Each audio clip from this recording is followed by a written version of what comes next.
Already discussed ಒಂದು EC2 instance ಅಂತ ತಗೊಂಡ್ರೆ ಅದರಲ್ಲಿ ಏನೇ ಒಂದು ಡೇಟಾ, ಫಾರ್ ಎಕ್ಸಾಂಪಲ್ ನಾವು ಒಂದು index.html ಪೇಜ್ ನ ಕ್ರಿಯೇಟ್ ಮಾಡಿದ್ವಿ. ಸೊ ಕ್ರಿಯೇಟ್ ಆಗಿರುವಂತಹ index.html page, that is your web page, ಆಯ್ತಾ. ಈ ಪರ್ಟಿಕ್ಯುಲರ್ ಫೈಲ್ ನ ಎಲ್ಲೋ ಒಂದು ಕಡೆ ಸ್ಟೋರ್ ಮಾಡಬೇಕು. ಈಗ ನಿಮ್ಮ ಲ್ಯಾಪ್ಟಾಪ್ ಅಲ್ಲಿ ಕೂಡ ನೀವು ಕ್ರಿಯೇಟ್ ಮಾಡಿದ್ರೆ ನಿಮ್ಮ ಹಾರ್ಡ್ ಡಿಸ್ಕ್ ಅಲ್ಲಿ ಸ್ಟೋರ್ ಆಗುತ್ತೆ ಬೈ ಡಿಫಾಲ್ಟ್. ಸಿಮಿಲರ್ಲಿ ನೀವು ಒಂದು EC2 ಇನ್ಸ್ಟೆನ್ಸ್ ಅಲ್ಲಿ ಕ್ರಿಯೇಟ್ ಮಾಡಿದಾಗ ಅದು ಕೂಡ ಒಂದು ಸ್ಟೋರೇಜ್ ಡಿವೈಸ್ ಅಲ್ಲಿ ಸ್ಟೋರ್ ಆಗುತ್ತೆ. And by default, a EBS volume, which is equivalent to your hard disk in your laptop, is created and it is attached to your EC2 instance.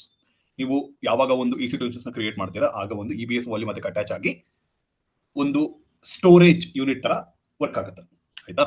ಈಗ ಈ EBS ಬಗ್ಗೆ ಇನ್ನೂ ಜಾಸ್ತಿ ತಿಳ್ಕೊಳ್ಳೋಣ. Okay, let me share my screen. Okay, hope my screen is visible. Yeah, so first of all ಈ EBS ಅನ್ನೋದ್ರದ್ದು expansion ಏನು? EBS ನ ನಾವು ಎಲಾಸ್ಟಿಕ್ ಬ್ಲಾಕ್ ಸ್ಟೋರ್ ಅಂತ ಕರಿತೀವಿ, ಆಯ್ತಾ. So this is a storage service which is provided by AWS.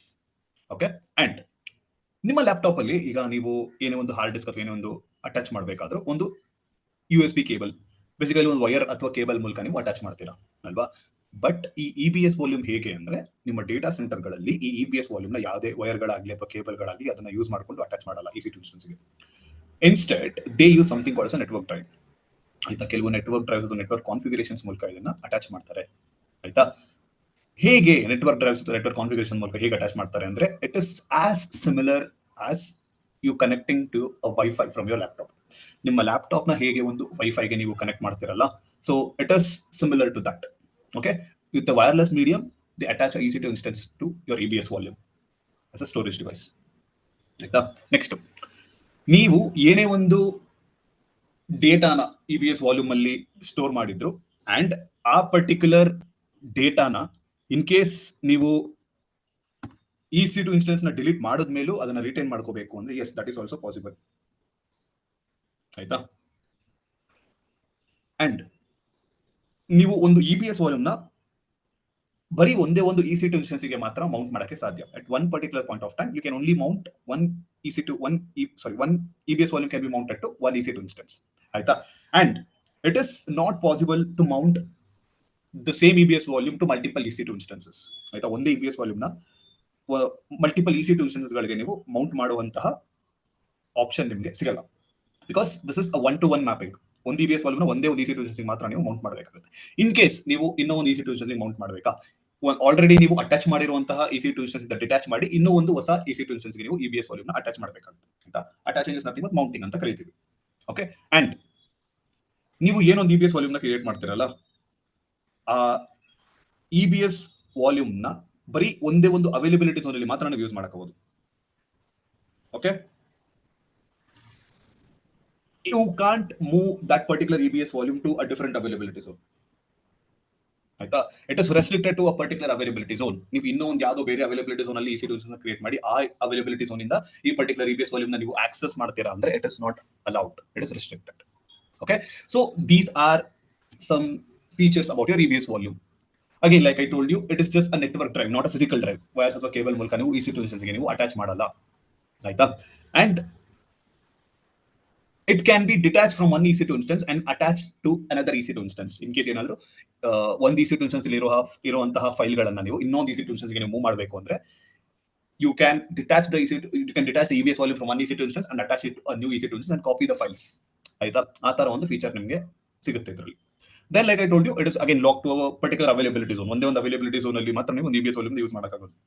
You can't move the EBS volume to another availability zone, ಆಯ್ತಾ. But if you want to do it, there is one option, ಆಯ್ತಾ. So snapshot ಅನ್ನುವಂತಹ ಒಂದು additional feature ಬರುತ್ತೆ, ಅದ್ರ ಮುಖಾಂತರ ನೀವು move ಮಾಡಬಹುದು. ತಿಳ್ಕೊಳ್ಳೋಣ ಸ್ನ್ಯಾಪ್ಶಾಟ್ ಅಂದ್ರೆ ಏನು ಅಂತ. ಮತ್ತೆ ನೀವು ಈ EBS ವಾಲ್ಯೂಮ್ ಅಲ್ಲಿ ಎಷ್ಟು ಅಂತ ಕಾನ್ಫಿಗರ್ ಮಾಡಿರ್ತೀರಾ EC2 ನ ಕ್ರಿಯೇಟ್ ಮಾಡಬೇಕಾ ಅಷ್ಟಕ್ಕೂ ಪೇ ಮಾಡ್ತೀರಾ ನೀವು. Okay, so let's say yesterday since we were configure Linux EC2 instance, Linux EC2 instance ಗೆ ನಾವು ಒಂದು 8 GB ಅಂತ ಅಟ್ಯಾಚ್ ಮಾಡಿದ್ವಿ ಅಲ್ವಾ. ಈಗ ಇನ್ ಕೇಸ್ ನೀವು 8 GB ಅಲ್ಲಿ ಬರೀ 3 GB ಅಥವಾ 4 GB ಮಾತ್ರ ಯೂಸ್ ಮಾಡ್ತಿದ್ರು, you will be completely paying for the 8 GB. Okay, so here whatever the volume that you will be provisioning, you will be paying for that amount, ಆಯ್ತಾ. So ಎಷ್ಟು ನೀವು provision ಮಾಡಿರ್ತೀರಾ ಅಷ್ಟಕ್ಕೂ ನೀವು pay ಮಾಡ್ತಾ ಇರ್ತೀರಾ. Okay, and ನೀವು ಎಷ್ಟು use ಮಾಡ್ತಿರ್ತೀರಾ ದಟ್ ಡಸಂಟ್ ಮ್ಯಾಟರ್. ಆಯ್ತಾ? So you should be configuring it in a smart way. ನೀವು ಯಾವಾಗ ಬೇಕು ಆಗ ಇನ್ಕ್ರೀಸ್ ಮಾಡುವಂತ ಫೀಚರ್ ಕೂಡ ಪ್ರೊವೈಡ್ ಮಾಡ್ತಾರೆ EBS ಅಲ್ಲಿ. Any time you want you can increase the EBS volume. Okay, so considering this feature ನಾವು ಸ್ಮಾರ್ಟ್ ಆಗಿ EBS ವಾಲ್ಯೂಮ್ ಯೂಸ್ ಮಾಡಬೇಕಾಗುತ್ತೆ. Okay, then this is just an example. ಒಂದು EBS ವಾಲ್ಯೂಮ್ ನ ಒಂದು EC2 instance ಗೆ ಯಾವ ತರ ಎಲ್ಲ ಅಟ್ಯಾಚ್ ಮಾಡಬಹುದು ಅಂತ. Okay, let's consider one availability zone. US East 1A ಅನ್ನುವಂತಹ ಒಂದು ಅವೈಲೇಬಿಲಿಟಿ ಝೋನ್ ಇದೆ. ಈ ಅವೈಲೇಬಿಲಿಟಿ ಝೋನ್ ಅಲ್ಲಿ ಒಂದು EC2 ಇನ್ಸ್ಟೆನ್ಸ್ ಇದೆ. ಆಯ್ತಾ? ಒಂದು EC2 ಇನ್ಸ್ಟೆನ್ಸ್ ಗೆ ಒಂದು EBS ವಾಲ್ಯೂಮ್ ಕೂಡ ಅಟ್ಯಾಚ್ ಆಗಿದೆ. So this is a normal scenario where you have one EC2 instance and EBS volume is attached. Same ನಿನ್ನೆ ನಾವು ಏನೊಂದು ಲ್ಯಾಬ್ ನ ಮಾಡಿದ್ವಿ, EC2 ಇನ್ಸ್ಟೆನ್ಸ್ ಕ್ರಿಯೇಟ್ ಮಾಡಿದ್ವಿ, ಅದಕ್ಕೊಂದು EBS ವಾಲ್ಯೂಮ್ ಅಟ್ಯಾಚ್ ಆಗಿತ್ತಲ್ಲ. Similarly we have a similar setup here. ಆಯ್ತಾ? ಈಗ next there is another EC2 instance which has two EBS volumes attached. ಒಂದು ಒಂದೇ EC2 instance ಗೆ ಮಲ್ಟಿಪಲ್ EBS ವಾಲ್ಯೂಮ್ ಕೂಡ ಅಟ್ಯಾಚ್ ಆಗಿದೆ. ಆಯ್ತಾ? So here you can attach multiple EBS volumes to the same EC2 instance. ಆಯ್ತಾ? So ಈ ಒಂದು feature ಕೂಡ ನಿಮಗೆ EBS ವಾಲ್ಯೂಮ್ ಅಲ್ಲಿ ಸಿಗುತ್ತೆ. ಒಂದೇ EC2 ಇನ್ಸ್ಟೆನ್ಸ್ ಗೆ ನೀವು ಮಲ್ಟಿಪಲ್ EBS ವಾಲ್ಯೂಮ್ಸ್ ನ ಕೂಡ ಅಟ್ಯಾಚ್ ಮಾಡಬಹುದು. That feature is also available. But it is not vice versa. ನೀವು ಒಂದೇ EBS ವಾಲ್ಯೂಮ್ ನ ಮಲ್ಟಿಪಲ್ EC2 ಇನ್ಸ್ಟೆನ್ಸ್ ಗಳಿಗೆ ನೀವು ಅಟ್ಯಾಚ್ ಮಾಡಕ್ಕಾಗಲ್ಲ. ಆಯ್ತಾ? ಒಂದೇ EBS ವಾಲ್ಯೂಮ್ ನ ನೀವು ಮಲ್ಟಿಪಲ್ EC2 ಇನ್ಸ್ಟೆನ್ಸ್ ಗಳಿಗೆ ಅಟ್ಯಾಚ್ ಮಾಡಕ್ಕಾಗಲ್ಲ. ಬಟ್ ಒಂದೇ EC2 ಇನ್ಸ್ಟೆನ್ಸ್ ಗೆ ನೀವು ಮಲ್ಟಿಪಲ್ EBS ವಾಲ್ಯೂಮ್ ನ ಅಟ್ಯಾಚ್ ಮಾಡಬಹುದು. That is possible. Okay, next ಇನ್ನೂ ಒಂದು ಅವೈಲೇಬಿಲಿಟಿ ಝೋನ್ ನೋಡೋಣ. ಈಗ US ಈಸ್ಟ್ 1B ಅನ್ನೋದು ಡಿಫರೆಂಟ್ ಅವೈಲೇಬಿಲಿಟಿ ಝೋನ್. ಈ ಒಂದು ಅವೈಲೇಬಿಲಿಟಿ ಝೋನ್ ಅಲ್ಲಿ there is a EC2 instance. ಆಯ್ತಾ? ಈ ಒಂದು EC2 instance ಗೆ ಒಂದು EBS ವಾಲ್ಯೂಮ್ ಅಟ್ಯಾಚ್ ಆಗಿದೆ. Again that is a normal scenario where EC2 instance is having a EBS volume attached. ಆಯ್ತಾ? ಒಂದೇ EC2 instance ಗೆ ಒಂದು EBS ವಾಲ್ಯೂಮ್ ಅಟ್ಯಾಚ್ ಆಗಿದೆ. And there is another scenario where there is only one EBS volume which is not attached to any of the EC2 instances. ಆಯ್ತಾ? This can also be possible. ಆಯ್ತಾ? ಒಂದೇ ಒಂದು EBS volume ಯಾವುದೇ EC2 instance ಗೆ attach ಆಗದೇನೂ ಕೂಡ ಹಾಗೇನೆ ಉಳ್ಕೋಬಹುದು. ಹೇಗಿದು ಆಗುತ್ತೆ ಅಂದ್ರೆ either you can directly create EBS volume, ಬರೀ EBS ವಾಲ್ಯೂಮ್ ಮಾತ್ರ ನೀವು ಕ್ರಿಯೇಟ್ ಮಾಡಿ ಈ ತರ ಇಟ್ಕೋಬಹುದು, ಅಥವಾ ನೀವು ಯಾವುದೋ ಒಂದು EC2 ಇನ್ಸ್ಟೆನ್ಸ್ ನ ಕ್ರಿಯೇಟ್ ಮಾಡಿ ಆ EC2 ಇನ್ಸ್ಟೆನ್ಸ್ ಮಾತ್ರ ಡಿಲೀಟ್ ಮಾಡಿ ಬರೀ EBS ವಾಲ್ಯೂಮ್ ಮಾತ್ರ ರಿಟೈನ್ ಮಾಡ್ಕೊಂಡಿದ್ದಾಗ you can see this kind of scenario. ಆಯ್ತಾ? So next we have something called as delete on termination attribute. So ನಾನು ಆಗ್ಲೇ ಹೇಳ್ತಿದ್ದೀನಿ, ಒಂದು EC2 ಇನ್ಸ್ಟೆನ್ಸ್ ನ ಕ್ರಿಯೇಟ್ ಮಾಡಿ ಬರೀ EC2 ಇನ್ಸ್ಟೆನ್ಸ್ ಮಾತ್ರ ಡಿಲೀಟ್ ಮಾಡಿ ಬರೀ EBS ವಾಲ್ಯೂಮ್ ನ ಹಾಗೆ ಉಳಿಸ್ಕೊಂಡಿರ್ತೀರಾ ಅಂತ ಅಲ್ವಾ? So how that can be possible is by the delete on termination attribute. Okay, so ನೀವು EC2 ಇನ್ಸ್ಟೆನ್ಸ್ ನ ಕ್ರಿಯೇಟ್ ಮಾಡುವಾಗಲೇ ಈ ಒಂದು ಆಪ್ಷನ್ ಸಿಗುತ್ತೆ ನಿಮಗೆ. ಆಯ್ತಾ? ನೀವು EC2 ಇನ್ಸ್ಟೆನ್ಸ್ ಕ್ರಿಯೇಟ್ ಮಾಡುವಾಗ ಏನಾದ್ರೂ delete on termination ಅನ್ನೋ ಆಪ್ಷನ್ ನೀವು ಎನೇಬಲ್ ಮಾಡಿದ್ರೆ along with your EC2 instance your EBS volume also gets deleted. ಆಯ್ತಾ? So that is what delete on termination means. ನಿಮ್ಮ EC2 ಇನ್ಸ್ಟೆನ್ಸ್ ಟರ್ಮಿನೇಟ್ ಆದಾಗ EBS ವಾಲ್ಯೂಮ್ ಟರ್ಮಿನೇಟ್ ಮಾಡಬೇಕು ಅನ್ನುವಂತಹ ಆಪ್ಷನ್ ಅನ್ನು select ಮಾಡ್ಕೊಂಡಿರ್ತಾರೆ. What if you have disabled delete on termination? delete on termination ಅನ್ನುವಂತಹ option ನೀವು ಏನಾದರೂ ಡಿಸೇಬಲ್ ಮಾಡಿದಾಗ ಏನಾಗುತ್ತೆ ಅಂದ್ರೆ, even though you delete or terminate your EC2 instance, your EBS volume will still be remaining. ನಿಮ್ಮ EBS volume ಹಾಗೆ ಇರುತ್ತೆ. ಆಯ್ತಾ? EC2 ಇನ್ಸ್ಟೆನ್ಸ್ ಮಾತ್ರ ಟರ್ಮಿನೇಟ್ ಅಥವಾ ಡಿಲೀಟ್ ಆಗಿರುತ್ತೆ. ನಿಮ್ಮ EBS ವಾಲ್ಯೂಮ್ ಮತ್ತೆ EBS ವಾಲ್ಯೂಮ್ ಅಲ್ಲಿ ಇರುವಂತಹ ಡೇಟಾ ಹಾಗೆ ಉಳ್ಕೊಂಡಿರುತ್ತೆ. ಆಯ್ತಾ? ದೆನ್ ಏನೊಂದು ವಾಲ್ಯೂಮ್ ನಿಮಗೆ EC2 ಇನ್ಸ್ಟೆನ್ಸ್ ಕ್ರಿಯೇಟ್ ಮಾಡುವಾಗ ಒಂದು ಅಟ್ಯಾಚ್ ಆಗಿರುತ್ತಲ್ಲ, ಅದನ್ನ ನಾವು ರೂಟ್ EBS ವಾಲ್ಯೂಮ್ ಅಂತ ಕರಿತೀವಿ. ಆಯ್ತಾ? So whatever the volume that you attach to the EC2 instance while creating the EC2 instance, that is called as root EBS volume because that is the default EBS volume that is getting attached. ಅದಕ್ಕೆ ಅದನ್ನ ನಾವು root EBS volume ಅಂತ ಕರಿತೀವಿ. And ಅದ್ರ ಮೇಲೆ ನೀವು ಬೇಕಾದ್ರೆ additional EBS volumes ನೀವು ಅಟ್ಯಾಚ್ ಮಾಡ್ಕೊಂಡು ಹೋಗ್ಬೋದು. ಆಯ್ತಾ? ಒಂದು EC2 ಇನ್ಸ್ಟೆನ್ಸ್ ಆಲ್ರೆಡಿ ಒಂದು ರೂಟ್ ವಾಲ್ಯೂಮ್ ಇದ್ದಾಗ ಅದ್ರ ಮೇಲೆ ನೀವು ಎಕ್ಸ್ಟ್ರಾ ವಾಲ್ಯೂಮ್ಸ್ ಬೇಕು ಅಂದ್ರೆ ಅಟ್ಯಾಚ್ ಮಾಡ್ಕೊಂಡು ಹೋಗ್ಬೋದು. ಓಕೆ, ಸೊ ಈ ತರ ಅಡಿಷನಲ್ EBS ವಾಲ್ಯೂಮ್ಸ್ ನಲ್ಲಿ ಅಟ್ಯಾಚ್ ಮಾಡಿದಾಗ ಏನಾಗುತ್ತೆ ಅಂದ್ರೆ ಡಿಸ್ಕ್ ಪಾರ್ಟಿಷನ್ ಆಗುತ್ತೆ. ನೀವು ನಿಮ್ಮ ವಿಂಡೋಸ್ ಲ್ಯಾಪ್ಟಾಪ್ಸ್ ಅಲ್ಲಿ ನೋಡಿರ್ತೀರಾ, C drive, D drive, E drive ಅಂತ ಎಲ್ಲ ಪಾರ್ಟಿಷನ್ ಆಗಿರುತ್ತೆ ಅಲ್ವಾ? Similarly if you attach multiple EBS volumes there will be partitions for the hard drive. Okay, so that is how your delete on termination works. Next, coming to a very important feature which is provided by EBS volume, that is your snapshot. ಆಯ್ತಾ? So ಒಂದು snapshot ಅನ್ನುವಂತ important feature ಬಗ್ಗೆ ನಾವೀಗ discuss ಮಾಡೋಣ. So ಈ snapshot ಅಂದ್ರೆ ಏನು? How does this snapshot work? So to understand snapshot, I'll give you an example. ಈಗ ಇಬ್ರು ಸ್ಟೂಡೆಂಟ್ಸ್ ಇರ್ತಾರೆ. ಆಯ್ತಾ? ಒಂದು ಒಬ್ಬ ಸ್ಟೂಡೆಂಟ್ ಇರ್ತಾನೆ, ಅವನು RCB ಫ್ಯಾನ್ ಆಗಿರ್ತಾನೆ. ಇನ್ನೊಬ್ಬ ಸ್ಟೂಡೆಂಟ್ ಬಂದು CSK ಫ್ಯಾನ್. ಆಯ್ತಾ? ಸೊ ಈಗ RCB ಮತ್ತೆ CSK ನಡುವೆ ಒಂದು ಮ್ಯಾಚ್ ನಡೆಯೋ ಟೈಮು. ಆಗ ಈ RCB ಫ್ಯಾನ್ ಏನ್ ಹೇಳ್ತಾನೆ ಅಂದ್ರೆ they will be having their conversation over WhatsApp. ಆಯ್ತಾ? ವಾಟ್ಸ್ಆಪ್ ಚಾಟ್ ಅಲ್ಲಿ ಒಂದು ಕಾನ್ವರ್ಸೇಷನ್ ನಡೀತಿರುತ್ತೆ. RCB ಫ್ಯಾನ್ ಸ್ಟಾರ್ಟ್ ಮಾಡ್ತಾನೆ, ಇನ್ ಕೇಸ್ ಏನಾದ್ರೂ CSK ಗಿದ್ರೆ ನಾನು ನಿನಗೆ ಒಂದು ಬಿರಿಯಾನಿ ಕೊಡಿಸ್ತೀನಿ ಅಂತ ಹೇಳ್ತಾನೆ RCB ಫ್ಯಾನ್. CSK ಫ್ಯಾನ್ ಏನ್ ಮಾಡ್ತಾನೆ, ಇನ್ ಕೇಸ್ ಏನಾದ್ರು RCB ಗೆದ್ರೆ ನಾನು ಬಿರಿಯಾನಿ ಜೊತೆ ಒಂದು ಕಬಾಬ್ನು ಕೂಡ ಕೊಡಿಸ್ತೀನಿ ಅಂತ ಹೇಳ್ತಾನೆ. ಆಯ್ತಾ? So there will be this kind of conversation going on in the WhatsApp. Match ನಡೆಯುತ್ತೆ, RCB ಗೆಲ್ಲುತ್ತೆ. ಆಯ್ತಾ. ನಾವು as discussed and as agreed CSK fan ಇರ್ತಾನಲ್ಲ ಅವನು RCB ಫ್ಯಾನ್ಗೆ ಬಿರಿಯಾನಿ ಪ್ಲಸ್ ಕಬಾಬ್ ಕೊಡಿಸ್ಬೇಕಾಗುತ್ತೆ. ಆಯ್ತಾ. ನೆಕ್ಸ್ಟ್ ದಿನ ವಾಪಸ್ ಕಾಲೇಜಲ್ಲಿ ಮೀಟ್ ಆಗ್ತಾರೆ. ಆಗ RCB ಫ್ಯಾನು ಆಬ್ವಿಯಸ್ಲಿ ಸುಮ್ಮನೆ ಅಂತೂ ಡೈರೆಕ್ಟ್ ಆಗಿ ಹೋಗಿ ಕೇಳಲ್ಲ, ಸ್ವಲ್ಪ ಅವನಿಗೆ ಇರಿಟೇಟ್ ಮಾಡಿ, ಸ್ವಲ್ಪ ಅವನಿಗೆ ಮ್ಯಾಚ್ ಬಗ್ಗೆ ಎಲ್ಲ ಮಾತಾಡಿ ನೆನಪಿಸಿ, ಸ್ವಲ್ಪ ರೇಗಿಸಿ, ಈ ತರ ಎಲ್ಲ ಮಾಡಿ ಕೊನೆಗೆ ಕೇಳ್ತಾನೆ, ನೋಡಿ ಈ ತರ ನಾವು ಡಿಸ್ಕಸ್ ಮಾಡಿದ್ವಿ, ಮಿಸ್ ಮಾಡಿದೆ ಇವತ್ತು, ಹಿಂಗಿರೋ ಊಟ ಬೇರೆ ತಂದಿಲ್ಲ, ಲಂಚ್ ಕರ್ಕೊಂಡು ಹೋಗ್ಬಿಡು ಅಂತ ಹೇಳ್ತಾನೆ. ಆಗ CSK ಫ್ಯಾನ್ ನಾನು ಕೊಡ್ಸಲ್ಲ, ನಾನು ಯಾವಾಗ ಹೇಳಿದ್ದೆ, ನನಗೂ ಇದಕ್ಕೂ ಸಂಬಂಧನೇ ಇಲ್ಲ, ನಾನು ಹೇಳೇ ಇಲ್ಲ, ಈ ತರ ಎಲ್ಲ ಆರ್ಗ್ಯೂ ಮಾಡಕ್ಕೆ ಸ್ಟಾರ್ಟ್ ಮಾಡ್ತಾನೆ, ಫುಲ್ ಉಲ್ಟಾ ಹೊಡಿತಾನೆ. ಆಗ RCB ಫ್ಯಾನು ಗಾಬರಿ ಆಗೋಗ್ತಾನೆ. ಆಯ್ತಾ. ಆಮೇಲೆ ವಾಟ್ಸ್ಆಪ್ ಓಪನ್ ಮಾಡ್ತಾನೆ. ಅಲ್ಲಿ ನೋಡಿದ್ರೆ ಈ delete on sorry disappearing messages ಅಂತ ಇರುತ್ತಲ್ಲ ಅದು ಆನ್ ಆಗೋಗ್ಬಿಟ್ಟಿದೆ. ಡಿಸಪಿಯರಿಂಗ್ ಮೆಸೇಜಸ್ ಆನ್ ಆಗಿರೋದ್ರಿಂದ ಆ ಚಾಟ್ಸ್ ಕೂಡ ಎಲ್ಲ ಡಿಲೀಟ್ ಆಗೋಗ್ಬಿಟ್ಟಿದೆ, ಅಲ್ಲಿ ಯಾವ್ದು ಮೆಸೇಜ್ ಕೂಡ ಇಲ್ಲ. ಈಗ ಯೋಚನೆ ಮಾಡ್ತಾನೆ, ಈ CSK ಫ್ಯಾನ್ ಜೊತೆ ಇವನು ಈ ತರ ಎಲ್ಲ ಬೆಟ್ ಕಟ್ಟಿರೋದು ಇನ್ನು ಹೊಸದೇನಲ್ಲ, ಈ ತರ ಮುಂಚೆನೂ ಇವನಿಗೆ ಈ ತರ ಎಲ್ಲ ಆಗಿ ಅನುಭವಗಳಾಗಿದೆ. ಈ ಅನುಭವಗಳ ಆಧಾರಿತ ಅವನು ಏನ್ ಮಾಡಿದಾನೆ ಅಂದ್ರೆ ಒಂದು ಸ್ಕ್ರೀನ್ ಶಾಟ್ ತೆಗೆದು ಇಟ್ಕೊಂಡಿದ್ದಾನೆ ಅವರಿಬ್ರು ಚಾಟ್. ಆಯ್ತಾ. ಅವ್ರಿಬ್ರು ಮಧ್ಯೆ ಏನ್ ಕಾನ್ವರ್ಸೇಷನ್ ನಡೆದಿರುತ್ತಲ್ಲ ಅದೊಂದು ಸ್ಕ್ರೀನ್ ಶಾಟ್ ನ ತೆಗೆದು ಇಟ್ಕೊಂಡಿರ್ತಾನೆ. ಆಯ್ತಾ. ಸೊ ಅವನು ಗ್ಯಾಲರಿಗೆ ಹೋಗಿ ಆ ಸ್ಕ್ರೀನ್ ಶಾಟ್ ನ ಓಪನ್ ಮಾಡಿ ಫೈನಲಿ ಅವ್ನಿಗೊಂದು ರಿಲೀಫ್ ಸಿಕ್ಕಿ ಸ್ಕ್ರೀನ್ ಶಾಟ್ ನ ತೋರಿಸ್ತಾನೆ. ನೋಡು ನಂಗೆ ಗೊತ್ತು ನೀನ್ ಹೇಗೆ ಅಂತ, ಅದಕ್ಕೆ ನಾನು ಸ್ಕ್ರೀನ್ ಶಾಟ್ ನ ಕೂಡ ನಮ್ಮ ಕಾನ್ವರ್ಸೇಷನ್ ತೆಗೆದು ಇಟ್ಕೊಂಡಿದ್ದೀನಿ, ನೀನೇ ಹೇಳಿರೋದು ಇವತ್ತೇನಾದ್ರೂ RCB ಗೆದ್ರೆ ಈ ತರ ಕೊಡಿಸ್ತೀಯಾ ಅಂತ, so you have to live up to your words ಅಂತ ಹೇಳ್ತಾನೆ. ಓಕೆ, CSK ಫ್ಯಾನ್ ಅವಾಗ ಇನ್ನೇನು ಬೇರೆ ದಾರಿ ಇಲ್ಲದೆ ರೆಡ್ ಹ್ಯಾಂಡ್ ಆಗಿ ತಗ್ಲಾಕೊಂಡಿದ್ದಾನೆ ಈಗ. ಸೊ ಫೈನಲಿ ಕರ್ಕೊಂಡೋಗಿ ಈಗ ಒಂದು ಅವನಿಗೆ ಟ್ರೀಟ್ ಹೇಳಿರ್ತಾನಲ್ಲ ಅದನ್ನು ಕೊಡಿಸ್ತಾನೆ. ಆಯ್ತಾ. So here whatever the screenshot that was taken of their conversation, ಅದು ಒಂದು ಬ್ಯಾಕಪ್ ಆಗಿ ಇಲ್ಲಿ ವರ್ಕ್ ಆಯ್ತು ಅವನಿಗೆ. Because the main conversation is deleted. Main conversation ಅವ್ರೇನ್ ನಡೆಸಿದ್ರು ಅದು ಡಿಲೀಟ್ ಆಗೋಗ್ಬಿಟ್ಟಿದೆ, ದಟ್ ಇಸ್ ನಾಟ್ ಅವೈಲೇಬಲ್. ಆಗ ಈ ಒಂದು ಸ್ಕ್ರೀನ್ ಶಾಟ್ ಏನ್ ತಗೊಂಡಿದ್ದ ಅದು ಒಂದು ಬ್ಯಾಕಪ್ ತರ ಇವನಿಗೆ ವರ್ಕ್ ಆಯ್ತು. ಆಯ್ತಾ. That was very much needed. ಅದೇ ತರ ನೀವು ಒಂದು EBS ವಾಲ್ಯೂಮ್ ಅಂತ ತಗೊಂಡಾಗ ಒಂದು EBS ವಾಲ್ಯೂಮ್ದು ಬ್ಯಾಕಪ್ ಕ್ರಿಯೇಟ್ ಆಗುತ್ತೆ. ಆಯ್ತಾ. ಅದನ್ನ ನಾವು ಸ್ನ್ಯಾಪ್ ಶಾಟ್ ಅಂತ ಕರಿತೀವಿ. Okay. So any time you want to create a backup of EBS volume, ಅಂದ್ರೆ ಇನ್ ಕೇಸ್ ಏನಾದ್ರು ನಿಮ್ಮ ಮೈನ್ EBS ವಾಲ್ಯೂಮ್ ಅಲ್ಲಿ ಇರುವಂತಹ ಡೇಟಾ ಡಿಲೀಟ್ ಆದ್ರೆ ಅಥವಾ EBS ವಾಲ್ಯೂಮ್ ಡಿಲೀಟ್ ಆಗೋದ್ರೆ, if you want to get back the data, what you can do is you can get it back from the backup that you would have taken.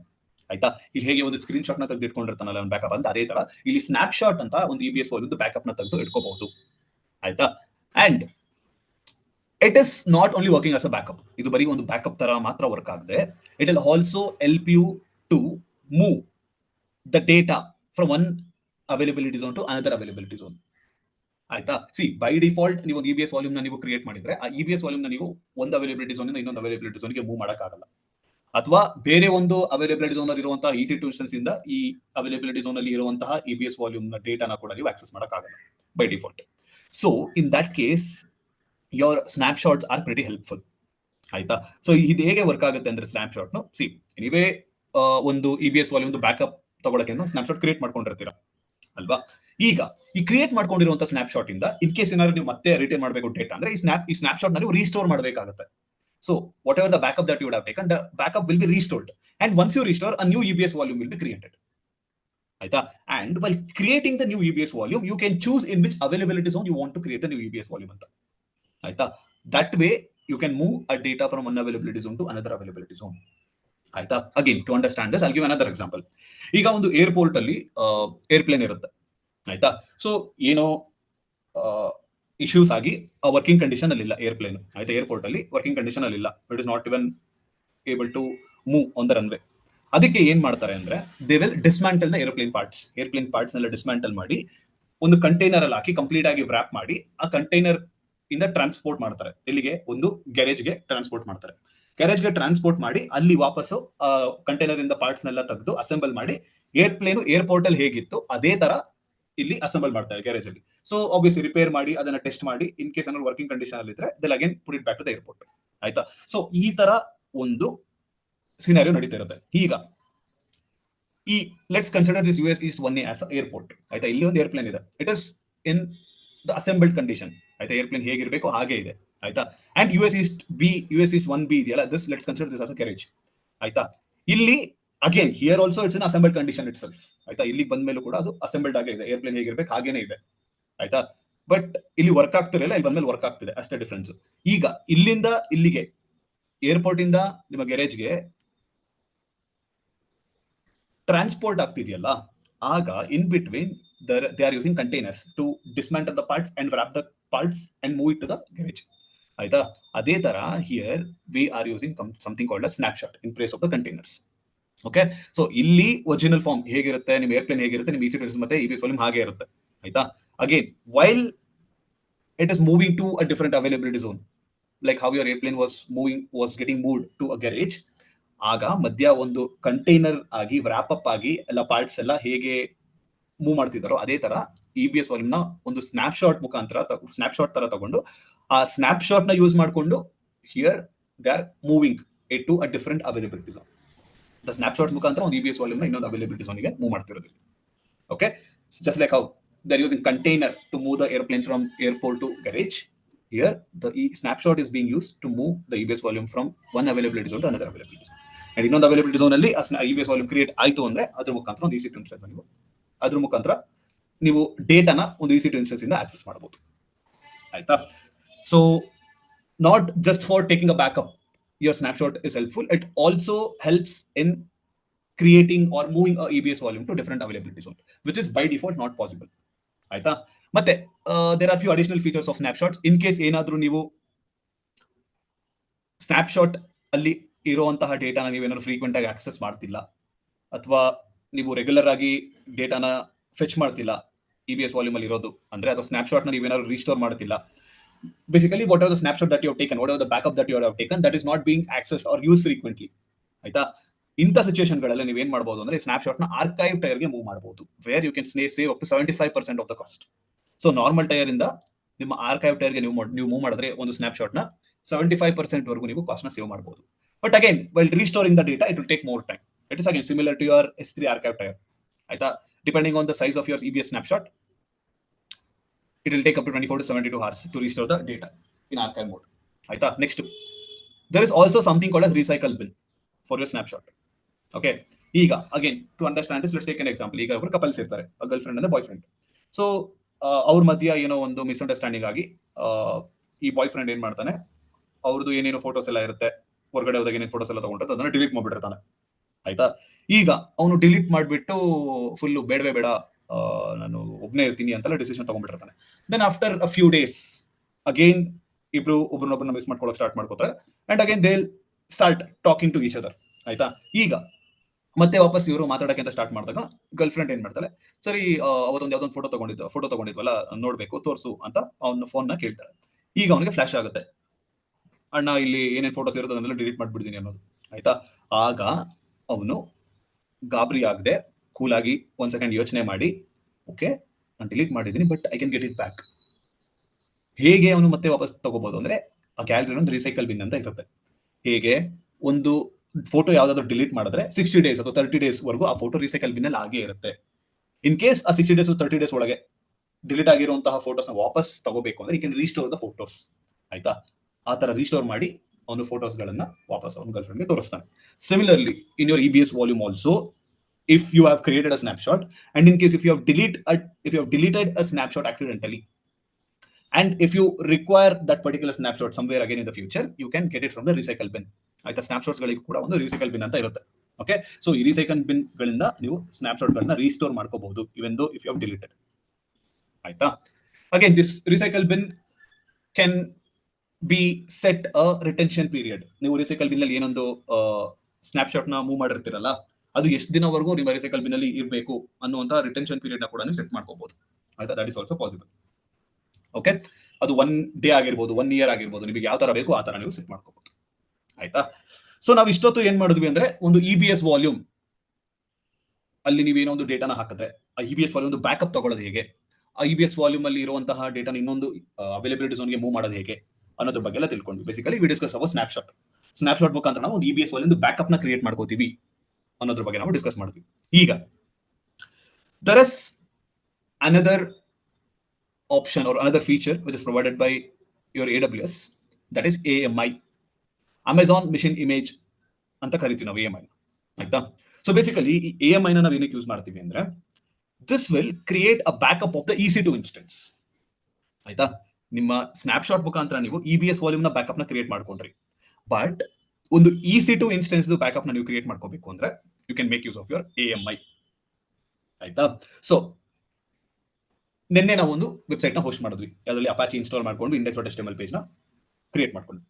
ಈಗ ನೀವೇನಾದ್ರು ಬರೀ snap shot ತಗೊಂಡ್ರೆ ಏನಾಗುತ್ತೆ ಅಂದ್ರೆ, ನೀವು ಬರೀ ಏನೊಂದು index.html ಪೇಜ್ ಕ್ರಿಯೇಟ್ ಮಾಡಿರ್ತೀರಲ್ಲ, ಅದರದ್ದು ಮಾತ್ರ ಒಂದು ಎಕ್ಸ್ಟ್ರಾ EBS ವಾಲ್ಯೂಮ್ ಕ್ರಿಯೇಟ್ ಮಾಡಕ್ಕೆ ಅಂತ ಬ್ಯಾಕಪ್ ಕ್ರಿಯೇಟ್ ಆಗಿರುತ್ತೆ ಅಷ್ಟೇ. ಬಟ್ ನೀವು ಅಪಾಚಿ ಇನ್ಸ್ಟಾಲೇಷನ್ ಮತ್ತೆ ನಿಮ್ಮ ಆಪರೇಟಿಂಗ್ ಸಿಸ್ಟಮ್ ಸೆಲೆಕ್ಟ್ ಮಾಡ್ಕೊಂಡಿರುವಂತದ್ದು ಇದೆಲ್ಲ ಕೂಡ ಬೇಕಾಗಿರುತ್ತೆ ನಿಮಗೆ. But that is not created as a backup. In case if you want to take a backup of whatever the configurations that you have done, whatever the applications that you have installed, ಇದ್ರದ್ದು ಏನಾದ್ರು ನೀವು backup ನ ತಗೋಬೇಕು ಅಂದ್ರೆ then you will have to take a AMI. ಆಯ್ತಾ? Let's assume ಈಗ ನಾವು ಈ AMI ಅನ್ನೋದನ್ನ ತಗೊಂಡಿಲ್ಲ, ಬರೀ ನಿಮ್ಮ index.html ಪೇಜ್ ಮಾತ್ರ ನಿಮಗೆ ಬ್ಯಾಕಪ್ ಆಗಿದೆ, where you have taken a backup as a snapshot.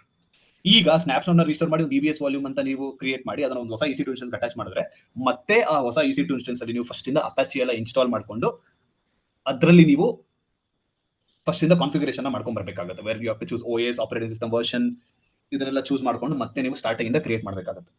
ಆಯ್ತಾ? So to avoid this, if you want to take a complete backup, you can rely on your AMI. Okay, so again ಈ AMI ಒಂದು specific region ಗೆ ಅಂತ create ಆಗಿರುತ್ತೆ. Whatever the AMI that you create, that will be limited for a specific region. But if you want, it can be copied across different regions. ಆಯ್ತಾ? So ಒಂದು AMI ನ ಬೇಕಾದ್ರೆ ನೀವು ಬೇರೆ ಒಂದು ರೀಜನ್ ಗೆ ಕೂಡ ನೀವು ಮೂವ್ ಮಾಡಬಹುದು. You can copy the AMI to different regions in your AWS account. Okay, and there are again 3 types of AMIs. ನಿಮ್ಮ AWS ಕಡೆಯಿಂದ ನಿಮಗೆ 3 ತರ AMI ಗಳು ಸಿಗುತ್ತೆ. One is the public AMI, which is provided by AWS itself. So ನಾವು ನಿನ್ನೆ ಒಂದು EC2 instance create ಮಾಡಕ್ಕೆ ಅಂತ Amazon Linux operating system ಅಲ್ಲಿ ಒಂದು ಪರ್ಟಿಕ್ಯುಲರ್ ವರ್ಷನ್ ನ ಸೆಲೆಕ್ಟ್ ಮಾಡ್ಕೊಂಡ್ವಿ, and that particular version of the operating system was a particular AMI which we selected. ಆಯ್ತಾ? ಸೊ 6.1 2003 ವರ್ಷನ್ ಅಂತ ಏನೋ ಇತ್ತಲ್ಲ, free tier eligible version, that was a public AMI which was provided by Amazon itself. ಸೊ ಅದೇ ತರ ಬೇರೆ ಬೇರೆ AMI ಗಳನ್ನ Amazon ಕಡೆಯಿಂದಾನೇ ಕೊಡ್ತಾರೆ. You can make use of that. That is one type of AMI. ಅಥವಾ if you want to create your own AMI, let's say ನಾವು ನಿನ್ನೆ ಏನೇನು ಸೆಟಪ್ ನ ಕ್ರಿಯೇಟ್ ಮಾಡೋದಲ್ಲ ಅದನ್ನೇ ನಾವು ಒಂದು ರೆಪ್ಲಿಕೇಟ್ ಮಾಡ್ಬೇಕೀಗ, ಮತ್ತೆ ಅದೇ ತರ ಇನ್ನೊಂದು ಸೆಟಪ್ ನ ನಾವು ಕ್ರಿಯೇಟ್ ಮಾಡಬೇಕು. Instead of again launching EC2 instance, again installing Apache server, again configuring the EC2 again configuring the index.html page, you can create a AMI of whatever the setup was done yesterday, and a AMI ಮುಖಾಂತರ ನೀವು ಮತ್ತೆ ಹೊಸ EC2 instance ನ create ಮಾಡಿದಾಗ the same setup whatever was done yesterday will be replicated again. ಆಯ್ತಾ? Same setup ನ ನೀವು replicate ಮಾಡಬಹುದು. Okay, so that is possible by creating your on AMI. ಮತ್ತೆ ಮಾರ್ಕೆಟ್ ಪ್ಲೇಸ್ AMI ಅಂತ ಒಂದು ಬರುತ್ತೆ AWS ಅಲ್ಲಿ. ಸೊ ಈ ಮಾರ್ಕೆಟ್ ಪ್ಲೇಸ್ AMI ಹೇಗೆ ಅಂದ್ರೆ, ಅಗೇನ್ ನಿನ್ನೆ ನೀವು ಏನೊಂದು ಕ್ರಿಯೇಟ್ ಮಾಡಿದ್ರಲ್ಲ ಸೆಟಪ್ ನ, what if someone else in the world who is using AWS wants a similar setup like whatever you have done yesterday? ನೀವೇನೋ ಸೆಟಪ್ ಮಾಡಿದ್ರಲ್ಲ ನಿನ್ನೆ ಲ್ಯಾಬ್ ಮಾಡುವಾಗ, where you created a EC2 instance, you attached a EBS volume and you installed Apache, created index.html page. ಆ ತರ ಒಂದು ಏನಾದ್ರು ಇನ್ನೊಬ್ಬರಿಗೆ ಯಾವ್ದಾದ್ರು ರಿಕ್ವೈರ್ಮೆಂಟ್ ಇದ್ರೆ, you can upload your AMI in the marketplace and that particular person can fetch your AMI from the marketplace. ಆಯ್ತಾ? ಆ ತರ ಕೂಡ ಒಂದು ಫೆಸಿಲಿಟಿ ಇದೆ. Similarly, if someone else has done a similar setup and if you are interested, you can use that particular AMI. ಆಯ್ತಾ? So ಈ ತರ 3 ತರ AMI ಬರುತ್ತೆ, public AMI, your own AMI ಮತ್ತೆ ಮಾರ್ಕೆಟ್ ಪ್ಲೇಸ್ AMI ಅಂತ. Okay, next ಈಗ ಒಂದು AMI ಹೇಗೆ ಕ್ರಿಯೇಟ್ ಆಗುತ್ತೆ, how does AMI creation process work ಅಂತ ತಿಳ್ಕೊಳ್ಳೋಣ. ಆಯ್ತಾ? ಸೊ ಫಸ್ಟ್ ನೀವು ಒಂದು EC2 ಇನ್ಸ್ಟೆನ್ಸ್ ಕ್ರಿಯೇಟ್ ಮಾಡಿರ್ತೀರಾ, just like how we created yesterday, we would have created one EC2 instance. ನಿಮಗೆ ಯಾವ ತರ ಬೇಕಾದ್ರೆ ಕಸ್ಟಮೈಸ್ ಕೂಡ ಮಾಡ್ಕೊಂಡಿರ್ತೀರಾ. ನಿಮಗೆ ಬೇಕಾಗಿರೋ ಆಪರೇಟಿಂಗ್ ಸಿಸ್ಟಮ್ ಮತ್ತೆ ಅದರಲ್ಲಿ operating system version and whatever the applications that you want that will be installed in the EC2 instance. ಬರೀ ಅಪಾಚಿ ಅಲ್ಲದೆ ಬೇರೆ ಬೇರೆ ಅಪ್ಲಿಕೇಶನ್ಸ್ ಬೇಕಂದ್ರೆ ಅದನ್ನು ಕೂಡ ಇನ್ಸ್ಟಾಲ್ ಮಾಡ್ಕೋಬಹುದು, ಅಥವಾ ಪ್ಯಾಕೇಜಸ್ ಗಳನ್ನೆಲ್ಲ ಅಪ್ಗ್ರೇಡ್ ಮಾಡ್ಕೋಬೇಕು ಅಂದ್ರೆ that can also be done. Once everything is set up and once everything is complete, then you create a AMI. ಆಯ್ತಾ? ಒಂದು EC2 instance ಅಲ್ಲಿ ನೀವೇನೇನು ಸೆಟಪ್ ಗಳನ್ನ ಅಥವಾ ಕಾನ್ಫಿಗರೇಷನ್ಸ್ ಗಳನ್ನ ಮಾಡಬೇಕು ಅಂತ ಅನ್ಕೊಂಡಿದ್ದೀರಾ ಅದನ್ನೆಲ್ಲ ಮುಗಿಸಿದ ಮೇಲೆ then you can create a AMI. ಆಯ್ತಾ? ಇಲ್ಲಿ one important thing which you have to remember is, as soon as you create a AMI, ಈ AMI ಜೊತೆ ಒಂದು ಸ್ನ್ಯಾಪ್ಶಾಟ್ ಕೂಡ ಆಟೋಮ್ಯಾಟಿಕ್ ಆಗಿ ಕ್ರಿಯೇಟ್ ಆಗುತ್ತೆ. ಆಯ್ತಾ? So as soon as you create a AMI, a snapshot of the EBS volume which is attached to the EC2 instance also gets created automatically. ಆಯ್ತಾ? ನೀವು direct ಆಗಿ ಬರೀ EBS ವಾಲ್ಯೂಮ್ ಬ್ಯಾಕಪ್ ನ ತಗೋಬೇಕು ಅಂದ್ರೆ ಡೈರೆಕ್ಟ್ ಆಗಿ ಒಂದು ಸ್ನ್ಯಾಪ್ಶಾಟ್ ಕ್ರಿಯೇಟ್ ಮಾಡ್ಕೋಬಹುದು. But when you take a AMI along with the EC2 instance backup, it also creates a snapshot of the EBS volume. So that way you are taking a backup of both the EC2 instance as well as the EBS volume whenever you're creating a AMI. ಆಯ್ತಾ? So that is how your AMI works. As soon as you create AMI along with the EC2 instance backup, it also creates the backup of the EBS volume as a snapshot. Okay, then once your AMI is created, ಈ AMI ನ ನೀವು ಮತ್ತೆ launch ಮಾಡಿ ಹೊಸ EC2 instance ನ ನೀವು create ಮಾಡ್ಕೋಬಹುದು. ಆಯ್ತಾ. Using the same AMI whichever you have created, ಅದ್ರ ಮುಖಾಂತರ ನೀವು ಹೊಸ EC2 ಇನ್ಸ್ಟೆನ್ಸ್ ನ ನೀವು ಕ್ರಿಯೇಟ್ ಮಾಡ್ಕೋಬಹುದು. ಆಯ್ತಾ. And that EC2 instance can be created in a different availability zone. Same availability zone ಅಲ್ಲಿ ಇರಬೇಕು ಅಂತ ಯಾವುದೇ ರೂಲ್ಸ್ ಇಲ್ಲ. ನೀವು ಬೇರೆ ಒಂದು ಅವೈಲಬಿಲಿಟಿ ಝೋನ್ ಅಲ್ಲಿ ಕೂಡ ನೀವು ಕ್ರಿಯೇಟ್ ಮಾಡ್ಕೋಬಹುದು. ಅಥವಾ ನೀವು ಬೇರೆ ಒಂದು ರೀಜನ್ ಗೆ ಮೂವ್ ಮಾಡಬೇಕಾ, yes you can copy the AMI to a different region and you can create a EC2 instance using the AMI. ಆಯ್ತಾ. ಆಗ it will be a replication of the primary EC2 instance setup. ಅದು ಬೇರೆ ಒಂದು availability zone ಅಲ್ಲಿ ಆಗಿರಬಹುದು ಅಥವಾ ಬೇರೆ ಒಂದು ರೀಜನ್ ಅಲ್ಲಿ ಕೂಡ ಆಗಿರಬಹುದು. Okay, so that is how your AMI works. ಆಯ್ತಾ. ದೆನ್ ಇನ್ ಕೇಸ್ ಈ AMI ತಗೊಳ್ಳುವಂತಹ ಪ್ರೋಸೆಸ್ ನಲ್ಲಿ ಏನಾದ್ರು ಆಟೋಮೇಟ್ ಮಾಡಬೇಕು ಅಂದ್ರೆ, ಸಿ ಈಗ ಯೂಶಲಿ ಇನ್ ರಿಯಲ್ ವರ್ಲ್ಡ್ ಕಂಪ್ನಿಗಳಲ್ಲಿ ಹೇಗೆ ವರ್ಕ್ ಆಗುತ್ತೆ ಅಂದ್ರೆ, there is a website that will be hosted in EC2 instance. ಒಂದು EC2 ಇನ್ಸ್ಟೆನ್ಸ್ ಅಲ್ಲಿ ಒಂದು ವೆಬ್ಸೈಟ್ ನ ಹೋಸ್ಟ್ ಮಾಡಿರ್ತಾರೆ. ಆಯ್ತಾ. And every week there will be backups taken of the EC2 instance. ಏನಾದ್ರು ಅವರೊಂದು ಚೇಂಜಸ್ ಮಾಡಿರ್ತಾರೆ ವೆಬ್ಸೈಟ್ ಗಳಲ್ಲಿ, ಅಡಿಷನಲ್ ಫೋಟೋಸ್ ಗಳನ್ನ ಅಪ್ಡೇಟ್ ಮಾಡುವಂತದ್ದು ಅಥವಾ ಕಂಟೆಂಟ್ಸ್ ಚೇಂಜ್ ಮಾಡುವಂಥದ್ದು, ಏನಾದ್ರು ಈ ತರ ಒಂದು ಚೇಂಜಸ್ ಮಾಡ್ತಾ ಇರ್ತಾರೆ ವೆಬ್ಸೈಟ್ ಅಲ್ಲಿ. ಆಯ್ತಾ. So every time they make a change, they have to create a backup. So ಅದಕ್ಕೋಸ್ಕರ ಅವ್ರು ಏನ್ ಮಾಡ್ತಾ ಇರ್ತಾರೆ ಅಂದ್ರೆ, Friday nights basically in the non business hours, off working hours, ಈ ತರ ಟೈಮ್ ಗಳಲ್ಲಿ ಅವರು ಬ್ಯಾಕಪ್ ಗಳನ್ನ ಕ್ರಿಯೇಟ್ ಮಾಡ್ಕೊತಿರ್ತಾರೆ. This happens. ಆಯ್ತಾ. In most of the companies they do this. Okay, Friday nights ಆಗಿರ್ಬೋದು ಅಥವಾ ಸ್ಯಾಟರ್ಡೆ ಅರ್ಲಿ ಮಾರ್ನಿಂಗ್ಸ್ ಆಗಿರ್ಬೋದು, ಈ ತರ ಟೈಮ್ ಗಳಲ್ಲಿ ಒಂದು ಬ್ಯಾಕಪ್ ನ ಕ್ರಿಯೇಟ್ ಮಾಡ್ಕೊತಾರೆ. Now assume if this backup has to be created manually, then a person has to be staying awake either the whole night or he has to wake up early morning and he has to take a backup. ಒಂದು backup ನ manual ಆಗಿ ಕೂತ್ಕೊಂಡು ತಗೋಬೇಕಾಗುತ್ತೆ. ಆಯ್ತಾ. ಇದನ್ನ avoid ಮಾಡಬೇಕು ಅಂದ್ರೆ you should automate the backup. Okay, instead of manually creating a backup at a particular time, you can automate a particular backup process. ಆಯ್ತಾ. ಸೊ ಇಲ್ಲಿ ಒಂದು ಮ್ಯಾನ್ಯುಯಲ್ ಇಂಟರ್ವೆನ್ಷನ್ ತಪ್ಪುತ್ತೆ. ಇನ್ ಕೇಸ್ ಏನಾದ್ರು ಮರ್ತು, ಇಫ್ ಈ oversleeps on that particular day, then again the backup is lost. Backup ತಗೊಂಡಿರಲ್ಲ. So ಈ ತರ ಇನ್ಕನ್ವೀನಿಯನ್ಸ್ ಗಳನ್ನೆಲ್ಲ ಅವಾಯ್ಡ್ ಮಾಡಕ್ಕೆ ಒಂದು ಬ್ಯಾಕಪ್ ಪ್ರೋಸೆಸ್ ನ ಆಟೋಮೇಟ್ ಮಾಡ್ತಾರೆ. ಆಯ್ತಾ. And in our case EC2 image builder tool is used to automate the backup process. That is to automate the AMI creation process. ಆಯ್ತಾ. So ನಾವು ಒಂದು AMI ನ ಮ್ಯಾನ್ಯುಯಲ್ ಆಗಿ ಕ್ರಿಯೇಟ್ ಮಾಡ್ಕೋಬಹುದು by default. But if you want to automate the process of AMI creation, you can make use of a tool called as EC2 image builder ಅಂತ. Okay, and ಈ EC2 image builder ಅಲ್ಲಿ ನೀವು setup ಮಾಡ್ಕೋಬಹುದು. ಎಷ್ಟು ದಿನಕ್ಕೆ ಒಂದ್ಸರಿ backup ಮಾಡ್ಕೋಬೇಕು, ಯಾವ ದಿನ ಬ್ಯಾಕಪ್ ಮಾಡ್ಕೋಬೇಕು, ಯಾವ ಟೈಮಿಗೆ ಬ್ಯಾಕಪ್ ಮಾಡ್ಕೋಬೇಕು, ಈ ತರ ಒಂದು ರೂಲ್ಸ್ ನ ನೀವು ಸೆಟಪ್ ಮಾಡಿದ್ರೆ EC2 image builder ಅಲ್ಲಿ it will do its job on its own automatically. Just have to give the configuration ಅಷ್ಟೇ, ಯಾವಾಗ ಮಾಡಬೇಕು ಅಂತ. ಆಯ್ತಾ. And let's see how this EC2 image builder works ಅಂತ. ಸೊ ಫಸ್ಟ್ ಒಂದು EC2 ಇನ್ಸ್ಟೆನ್ಸ್ ಅನ್ನು create ಮಾಡಿರ್ತೀರಾ. EC2 instance is created and you configure the EC2 image builder to create the AMI automatically of that particular EC2 instance. ಪ್ರತಿ Friday night ಒಂದು AMI ತಗೋ backup ನ create ಮಾಡು ಅಂತ EC2 image builder ಅಲ್ಲಿ configure ಮಾಡಿರ್ತೀರಾ. So EC2 image builder ಏನ್ ಮಾಡುತ್ತೆ, as you have configured, it will start taking a AMI of the EC2 instance, the basic EC2 instance or the primary EC2 instance which you have configured, ಆ EC2 instance ಒಂದು AMI ನ ತಗೊಳ್ಳಕ್ಕೆ start ಮಾಡುತ್ತೆ. ಆಯ್ತಾ. ಸರಿ, ಈಗ ಒಂದು AMI ತಗೊಂತು, ಬರೀ ಒಂದು AMI ತಗೊಂಡು ಹಾಗೆ ಬಿಡಲ್ಲ ಇದು.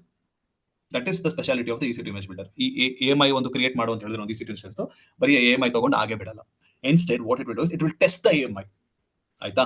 ಅದರಿಂದ AMI ಮುಖಾಂತರ ಒಂದು ಹೊಸ EC2 instance ನ ಕ್ರಿಯೇಟ್ ಮಾಡಿ ಅದು ಕಂಪೇರ್ ಮಾಡುತ್ತೆ if it is same as the primary EC2 instance ಅಂತ. ಯಾವ್ದ್ರದ್ದು ಬ್ಯಾಕಪ್ ತಗೋಬೇಕಾಗಿರತ್ತಲ್ಲ ಆ EC2 instance ಜೊತೆ ಬ್ಯಾಕಪ್ ತಗೊಂಡಿರುವಂತಹ EC2 instance ನ ಟೆಸ್ಟ್ ಮಾಡಿ ಚೆಕ್ ಮಾಡುತ್ತೆ if the both are same and if they're working fine ಅಂತ. ಇನ್ ಕೇಸ್ ಇದು ಕರೆಕ್ಟ್ ಆಗಿ ವರ್ಕ್ ಆಗ್ತಿಲ್ಲ, ಇಲ್ಲಿರುವಂತಹ ಟೆಸ್ಟ್ ಫೇಲ್ ಆಯ್ತು ಅಂದ್ರೆ ಮತ್ತೆ ಇನ್ನೊಂದ್ಸರಿ ಅದು AMI ನ ತಗೊಳುತ್ತೆ, AMI ನ ಡಿಸ್ಕಾರ್ಡ್ ಮಾಡಿ. Okay, that is how EC2 image builder works.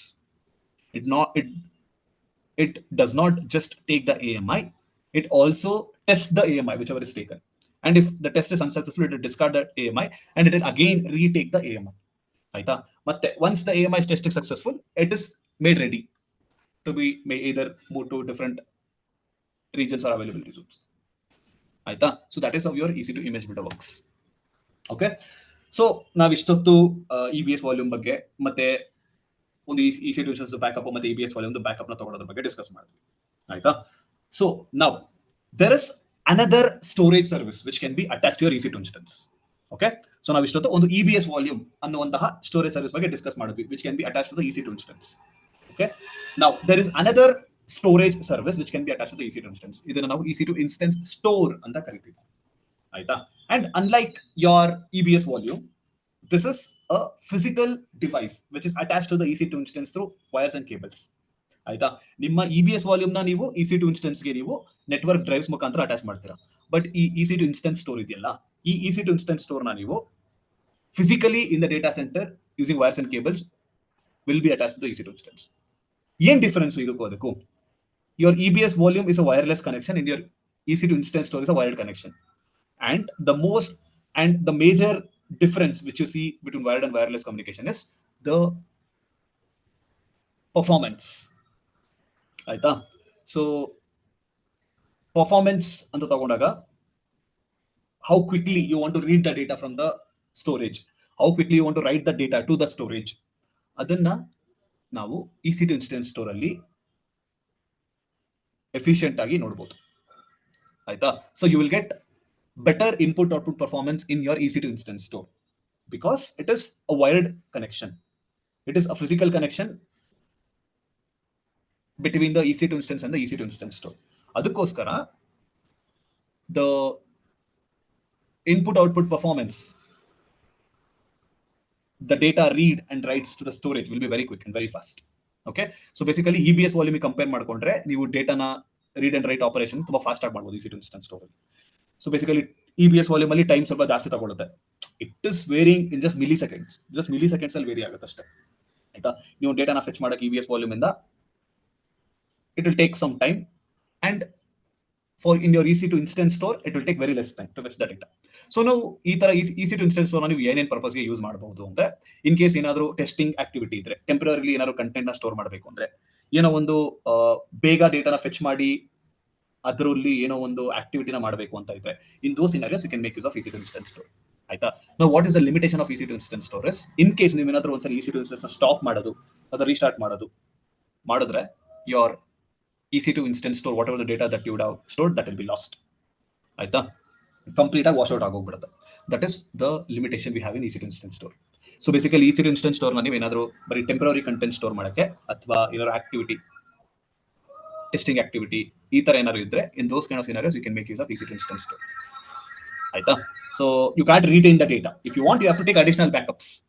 ಅದ ಬೇರೆ ಏನಾದರೂ ಬ್ಯಾಕಪ್ ತಗೊಂಡು ಇಟ್ಕೋಬೇಕು. That is your responsibility. Okay, so that is how your EC2 instance store works. So these are certain values that you see when it comes to your EC2 instance store. ಈ read IOPS ಇದೆಯಲ್ಲ, input output per second ಅಂತ ಕರಿತೀವಿ. IOPS ಅಂದ್ರೆ input output per second. So ಈ read IOPS ಇದೆಯಲ್ಲ, these read IOPS in the EBS volume will be somewhere around 20,000 to 30,000 ಅಷ್ಟೇ. ಇಷ್ಟೊಂದಿರಲ್ಲ, ಸಾರಿ 50,000 to 60,000 ಅಷ್ಟೇ. ಇಲ್ಲಿ ನೋಡಿದ್ರೆ 1 lakh ಇರುತ್ತೆ. ಈ write IOPS ಇದೆಯಲ್ಲ, this will be around 10 to 20,000 ಅಷ್ಟೇ in your EBS volume. Okay, so to get better input output performance from the storage, we make use of the EC2 instance store. Ashta. Aita? And like I told you, there is a limitation that whenever you restart the EC2 instance or stop and start the EC2 instance, the data is washed out. Okay, next. So ನಾವು ಇವಾಗ EBS volume ಬಗ್ಗೆ ತಿಳ್ಕೊಂಡ್ವಿ, ಮತ್ತೆ EC2 instance store ಬಗ್ಗೆ ತಿಳ್ಕೊಂಡ್ವಿ. So these were the two storage services which can be attached to the EC2 instance ಅಂತ ಅರ್ಥ ಆಯ್ತು. Along with these two storage services, there is one more storage service called as EFS. ಆಯ್ತಾ? EFS ಅನ್ನುವಂತಹ ಒಂದು storage service ಬಗ್ಗೆ ಕೂಡ ನಾವು ತಿಳ್ಕೊಂತೀವಿ. Again, this EFS also can be attached to the EC2 instance. ಏನ್ ಡಿಫರೆನ್ಸ್ EFS ಗೂ ಮತ್ತೆ ನಿಮ್ಮ EC2 instance store ಆಗಲಿ EBS ಗೂ ಅಂದ್ರೆ, your EFS is again similar to your EBS volume. This is also a network file system. It is also attached to the EC2 instance to network drives. ಇಲ್ಲಿ ಯಾವುದೇ ರೀತಿಯಾದ physical cables R wires ನ use ಮಾಡಲ್ಲ to attach to the EC2 instance. ಆಯ್ತಾ? Then what is the difference is, ನಿಮ್ಮ EBS volume ಅಲ್ಲಿ ನಿಮ್ಗೆ ಒಂದು ಲಿಮಿಟೇಷನ್ ಇತ್ತು, where you can't attach a same EBS volume to multiple EC2 instances ಅಂತ ಅಲ್ವಾ? ಸೊ ಅದಕ್ಕೆ ನೀವೇನ್ ಮಾಡ್ತಾ ಇದ್ದೀವಿ, ಒಂದು ಸ್ನ್ಯಾಪ್ ಶಾಟ್ ನ ತಗೊಂಡು ಆ ಸ್ನ್ಯಾಪ್ ಶಾಟ್ ನ ಇನ್ನೊಂದು ಅವೈಲಬಿಲಿಟಿ ಝೋನ್ ಅಥವಾ ರೀಜನ್ ಮೂವ್ ಮಾಡ್ಕೊಂಡು ಅಲ್ಲಿಂದ ನೀವು ಹೊಸ EBS volume ನ ಕ್ರಿಯೇಟ್ ಮಾಡ್ಕೊಂಡು, that way you are replicating the data across different availability zones or across different EC2 instances. But ಇಲ್ಲಿ ಆ ಲಿಮಿಟೇಷನ್ ನ ನೀವು ರಿಸಾಲ್ವ್ ಮಾಡಬಹುದು. ಹೇಗೆ ಅಂದ್ರೆ, your EFS volume, the elastic file system, whatever you create, that will allow multiple EC2 instances to access the data in it. ಆಯ್ತಾ? Which means ಒಂದೇ EFS volume ನ ನೀವು ಮಲ್ಟಿಪಲ್ EC2 ಇನ್ಸ್ಟೆನ್ಸ್ ಗಳಿಗೆ ನೀವು ಕನೆಕ್ಟ್ ಮಾಡಬಹುದು. ಆಯ್ತಾ? It may be in the same availability zone or different availability zone. Okay, so ಈ ತರ ಒಂದು EFS ವಾಲ್ಯೂಮ್ ನ ನೀವು ಮಲ್ಟಿಪಲ್ EC2 ಇನ್ಸ್ಟೆನ್ಸ್ ಗಳಿಗೆ ಅಟ್ಯಾಚ್ ಮಾಡಬಹುದು. So here you can see the difference. Okay, so ಈಗ ಒಂದು ಅವೈಲಬಿಲಿಟಿ ಝೋನ್ ಒಂದು EC2 ಇನ್ಸ್ಟೆನ್ಸ್ ಇದೆ, ಒಂದು EBS ವಾಲ್ಯೂಮ್ ಇದೆ. EBS ವಾಲ್ಯೂಮ್ ಅಲ್ಲಿ ಏನೋ ಡೇಟಾ ಇಟ್ಟಿರ್ತೀರಾ. ನಾವು the same data which is in this EBS volume should be made available in another availability zone. ಇನ್ನೊಂದು availability zone ಅಲ್ಲೂ ಕೂಡ ಅದೇ ಡೇಟಾನ ನೀವು ರೆಪ್ಲಿಕೇಟ್ ಮಾಡಬೇಕು.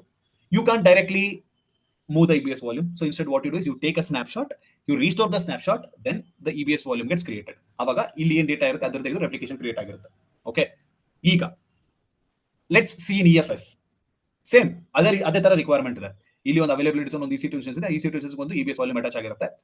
Now you want to make the same data what is in this availability zone to be available in another availability zone as well. ಆಯ್ತಾ? But instead of creating a snapshot and restoring the snapshot and creating a new EBS volume, instead what you can do is ಒಂದು common EFS storage ಅಂತ create ಮಾಡಿಕೊಂಡು ಈ availability zone ಅಲ್ಲಿ ಇರುವಂತಹ EC2 instance ಇದಕ್ಕೆ attach ಮಾಡಿ, ಈ availability zone ಅಲ್ಲಿ ಇರುವಂತಹ EC2 ಇನ್ಸ್ಟೆನ್ಸ್ ಇದನ್ನೇ ಅಟ್ಯಾಚ್ ಮಾಡಿ, you can share the same files among two different EC2 instances. ಆಯ್ತಾ? ಇಲ್ಲಿ ನೀವು ಒಂದು ಕಾಮನ್ ಸ್ಟೋರೇಜ್ ನ ಕ್ರಿಯೇಟ್ ಮಾಡ್ಕೋತೀರಾ with the help of EFS. Okay, so ನಾವು again I'll give an example. ಕಾಲೇಜಲ್ಲಿ ಒಂದು ಪ್ರಾಜೆಕ್ಟ್ ಕೊಟ್ಟಿರ್ತಾರೆ, ಪ್ರಾಜೆಕ್ಟ್ ಎಲ್ಲ ಮುಗಿಸಾಯ್ತು, ಈಗ ಡಾಕ್ಯುಮೆಂಟೇಶನ್ ಕ್ರಿಯೇಟ್ ಮಾಡಬೇಕು project. There will be 4 students will be working on the same project. ಆಯ್ತಾ? ಈಗ 4 ಸ್ಟೂಡೆಂಟ್ಸ್ ಏನ್ ಮಾಡ್ತಾರೆ, ಆ ಡಾಕ್ಯುಮೆಂಟೇಶನ್ ಪಾರ್ಟ್ ನ ಡಿವೈಡ್ ಮಾಡ್ಕೋತಾರೆ.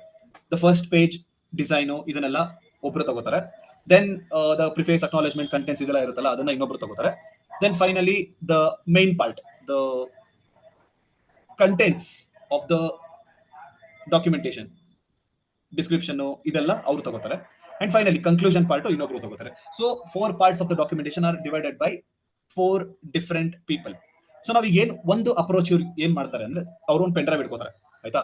ಫಸ್ಟ್ ಈ ಏನದು ಇನಿಷಿಯಲ್ ಅಥವಾ ಫ್ರಂಟ್ ಪೇಜ್ ಕವರ್ ಪೇಜ್ ಎಲ್ಲ ಇರುತ್ತಲ್ಲ ಅದನ್ನ ಡಿಸೈನ್ ಮಾಡುವಂತದ್ದು ಇರುತ್ತಲ್ಲ, ಆ ವ್ಯಕ್ತಿ ಹತ್ರ ಫಸ್ಟ್ ಪೆನ್ ಡ್ರೈವ್ ಕೊಟ್ಟು ಅವ್ನು ಕಂಪ್ಲೀಟ್ ಮಾಡೋದ್ಮೇಲೆ then that pen drive will be pass to the second person. ಆಯ್ತಾ? ಸೊ ಅವನೊಂದು 2 ದಿನ ಅಥವಾ 3 ದಿನ ತಗೋತಾನೆ, then it will be pass to the next person, and again that person would take a week to complete his part. Maybe ಅದೇ preface acknowledgement ಈ ತರ ಎಲ್ಲ ಇರ್ತಲ್ಲ ಅದನ್ನೆಲ್ಲ ಹಾಕಕ್ಕೆ again that person will take around 1 week. ಮತ್ತೆ ಅವ್ನು ಹಾಕಿದ್ಮೇಲೆ then the pen drive will pass to the third person. Again that person will take around 1 week to add all the contents, description, diagrams ಏನೇನಿರುತ್ತೆ ಇದನ್ನೆಲ್ಲ add ಮಾಡಕ್ಕೆ ಅವರು 1 weak ತಗೋತಾರೆ. 1 weak ಅಥವಾ ಇನ್ನೂ ಜಾಸ್ತಿನೂ ತಗೋಬಹುದು. After that person completes then the pen drive will be pass to the fourth person. ಆಯ್ತಾ? ಸೊ ಬೇಸಿಕಲಿ ಅವರೆಲ್ಲ ಒಂದು ವರ್ಡ್ ಡಾಕ್ಯುಮೆಂಟ್ ಕ್ರಿಯೇಟ್ ಮಾಡಿರ್ತಾರೆ ಅಷ್ಟೇ. ವರ್ಡ್ ಡಾಕ್ಯುಮೆಂಟ್ ಅಲ್ಲಿ ಒಬ್ಬೊಬ್ರು ಅವ್ರವ್ರ ಪಾರ್ಟ್ ಗಳನ್ನ ಒಬ್ಬರಾದ್ಮೇಲೆ ಒಬ್ರು ಮಾಡ್ಕೊಂಡು ಹೋಗ್ತಿರ್ತಾರೆ. ಆಯ್ತಾ?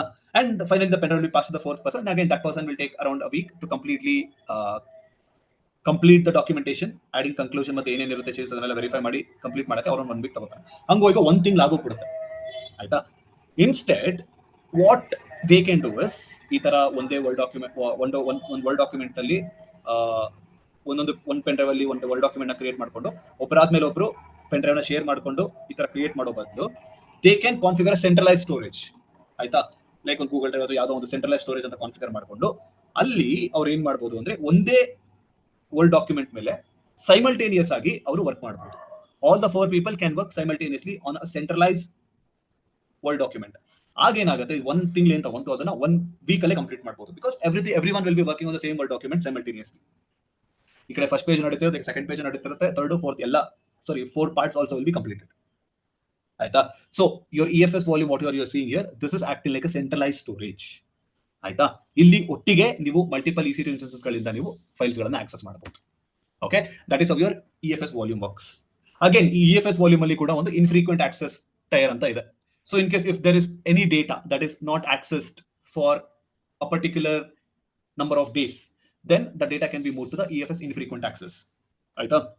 ಅಗೇನ್ ಅಲ್ಲಿ ನಿಮಗೆ 92% ವರೆಗೂ ಕಾಸ್ಟ್ ನ ಸೇವ್ ಮಾಡಬಹುದು if your data is moved to EFS infrequent access. Okay, and ಇಲ್ಲಿ ಒಂದು ಲೈಫ್ ಸೈಕಲ್ ಪಾಲಿಸಿ ಅಂತ ಬರುತ್ತೆ.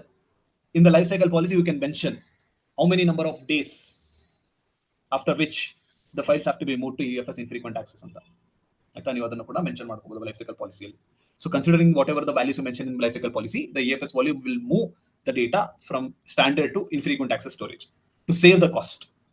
ಆಯ್ತಾ? ಬಟ್ ಅಗೇನ್ ನೀವೇನಾದ್ರು ಆಕ್ಸೆಸ್ ಮಾಡ್ತಿದ್ದೀರಾ ಅಂದ್ರೆ infrequent access ಅಲ್ಲಿ ಇರೋದನ್ನ it will take more time to retain the data. Retrieve ಮಾಡಕ್ಕೆ ಡೇಟಾನ ಸ್ವಲ್ಪ ಜಾಸ್ತಿ ಟೈಮ್ ತಗೊಳುತ್ತೆ. ಆಯ್ತಾ? So that is how your EFS volume works. Okay, so ನಾವು again coming to the shared responsibility model. ನಿಮ್ಮ ರೆಸ್ಪಾನ್ಸಿಬಿಲಿಟಿ ಏನು ಮತ್ತೆ AWS ರೆಸ್ಪಾನ್ಸಿಬಿಲಿಟಿ ಏನು?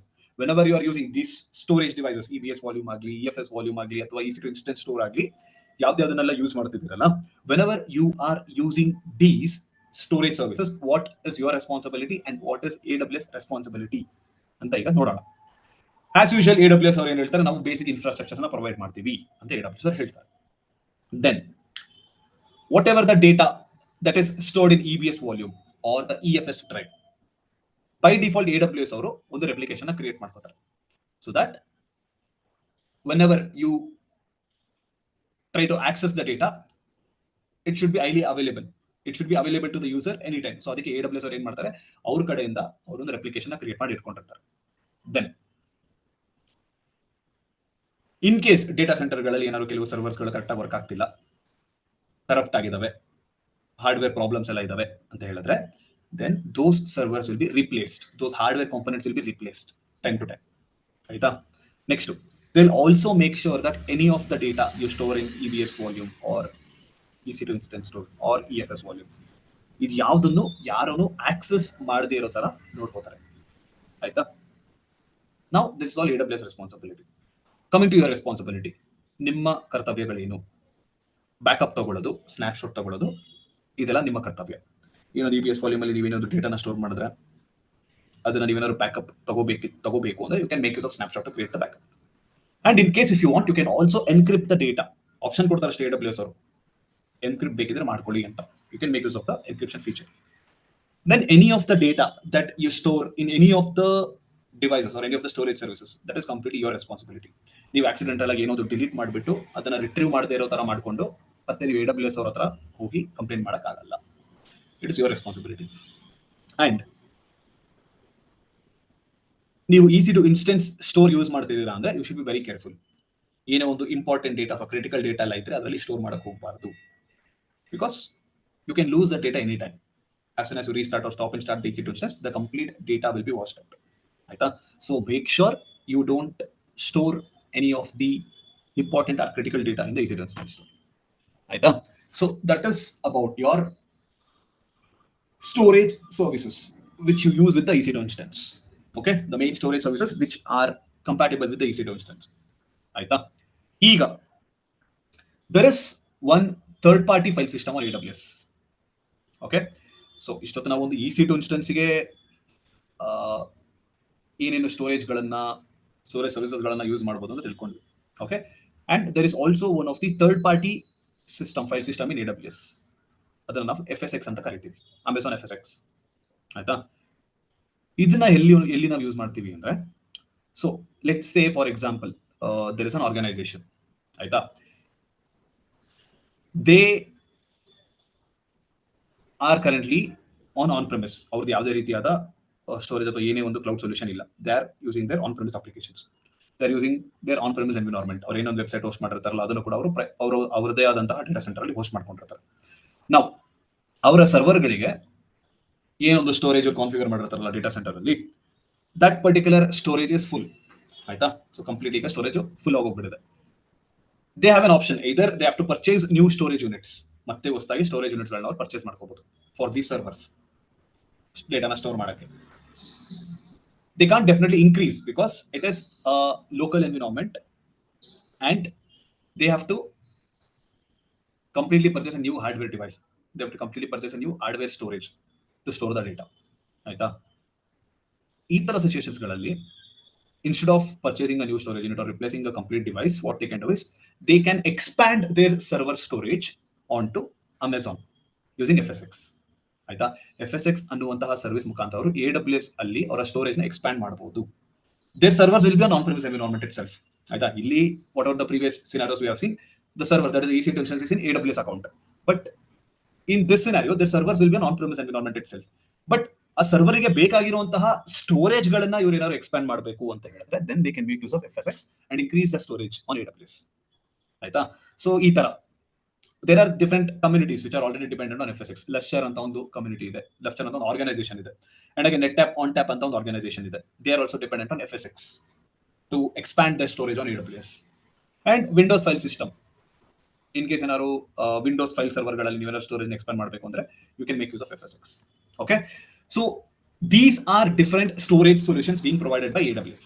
Your FSX ಏನು ನೋಡಿದ್ರಲ್ಲ ನೀವು, ಅದೇನು ಅಷ್ಟೊಂದು ಇಂಪಾರ್ಟೆಂಟ್ ಅಲ್ಲ. They will not be asking you in any of the interviews, or most of the companies are not much reliant on FSX, but it is good to know ಈ ತರ ಒಂದು third party storage solution AWS ಅಲ್ಲಿ ಸಿಗಬೇಕು ಅಂದ್ರೆ you can make use of FSX ಅಂತ. And it is very important to know about EBS and EFS mainly. EC2 instance store, again, it is not being used too much. But EBS ಮತ್ತು EFS ಬಗ್ಗೆ ತುಂಬ ಚೆನ್ನಾಗಿ ತಿಳ್ಕೊಂಡಿರ್ಬೇಕು. ಸ್ನ್ಯಾಪ್ಶಾಟ್ಸ್, EMI ಇದ್ರ ಬಗ್ಗೆ ಎಲ್ಲ, ಆಯ್ತಾ? So interviews ಆಗಲಿ ಅಥವಾ ವರ್ಕ್ ಆಗಲಿ, ನೀವು ಒಂದು ಆರ್ಗನೈಸೇಷನ್ ಸೇರ್ಕೊಂಡ್ಮೇಲೆ ಇದ್ರ ಮೇಲೆ ಜಾಸ್ತಿ ಫೋಕಸ್ ಮಾಡೋದು. Okay, so that is all about the storage services that are compatible with your EC2 instance. Any doubts, any questions? You can go ahead now.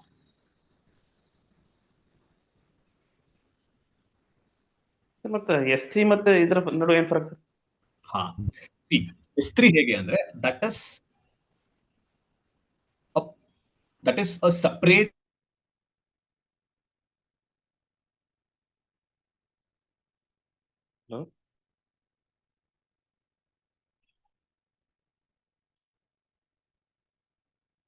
Sir voice break ಆಗ್ತಿದೆ. I think sir disconnect ಆದ್ರೆ. Oh cut ಆಗಿದೆ. ಹೌದು.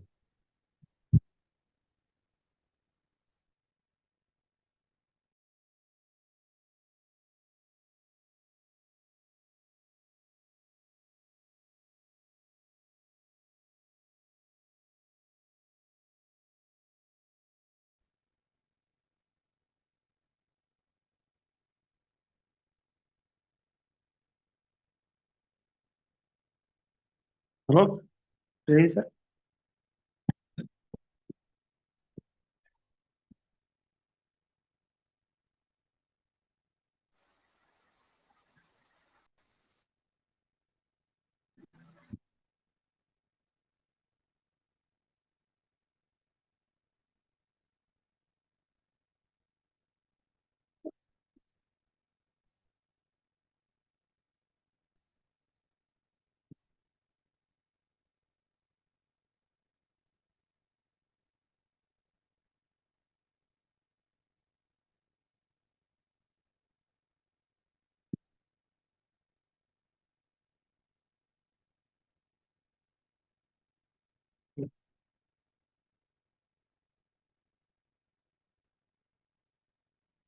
ಅದಕ್ಕೆ ಹೋದ್ರ sir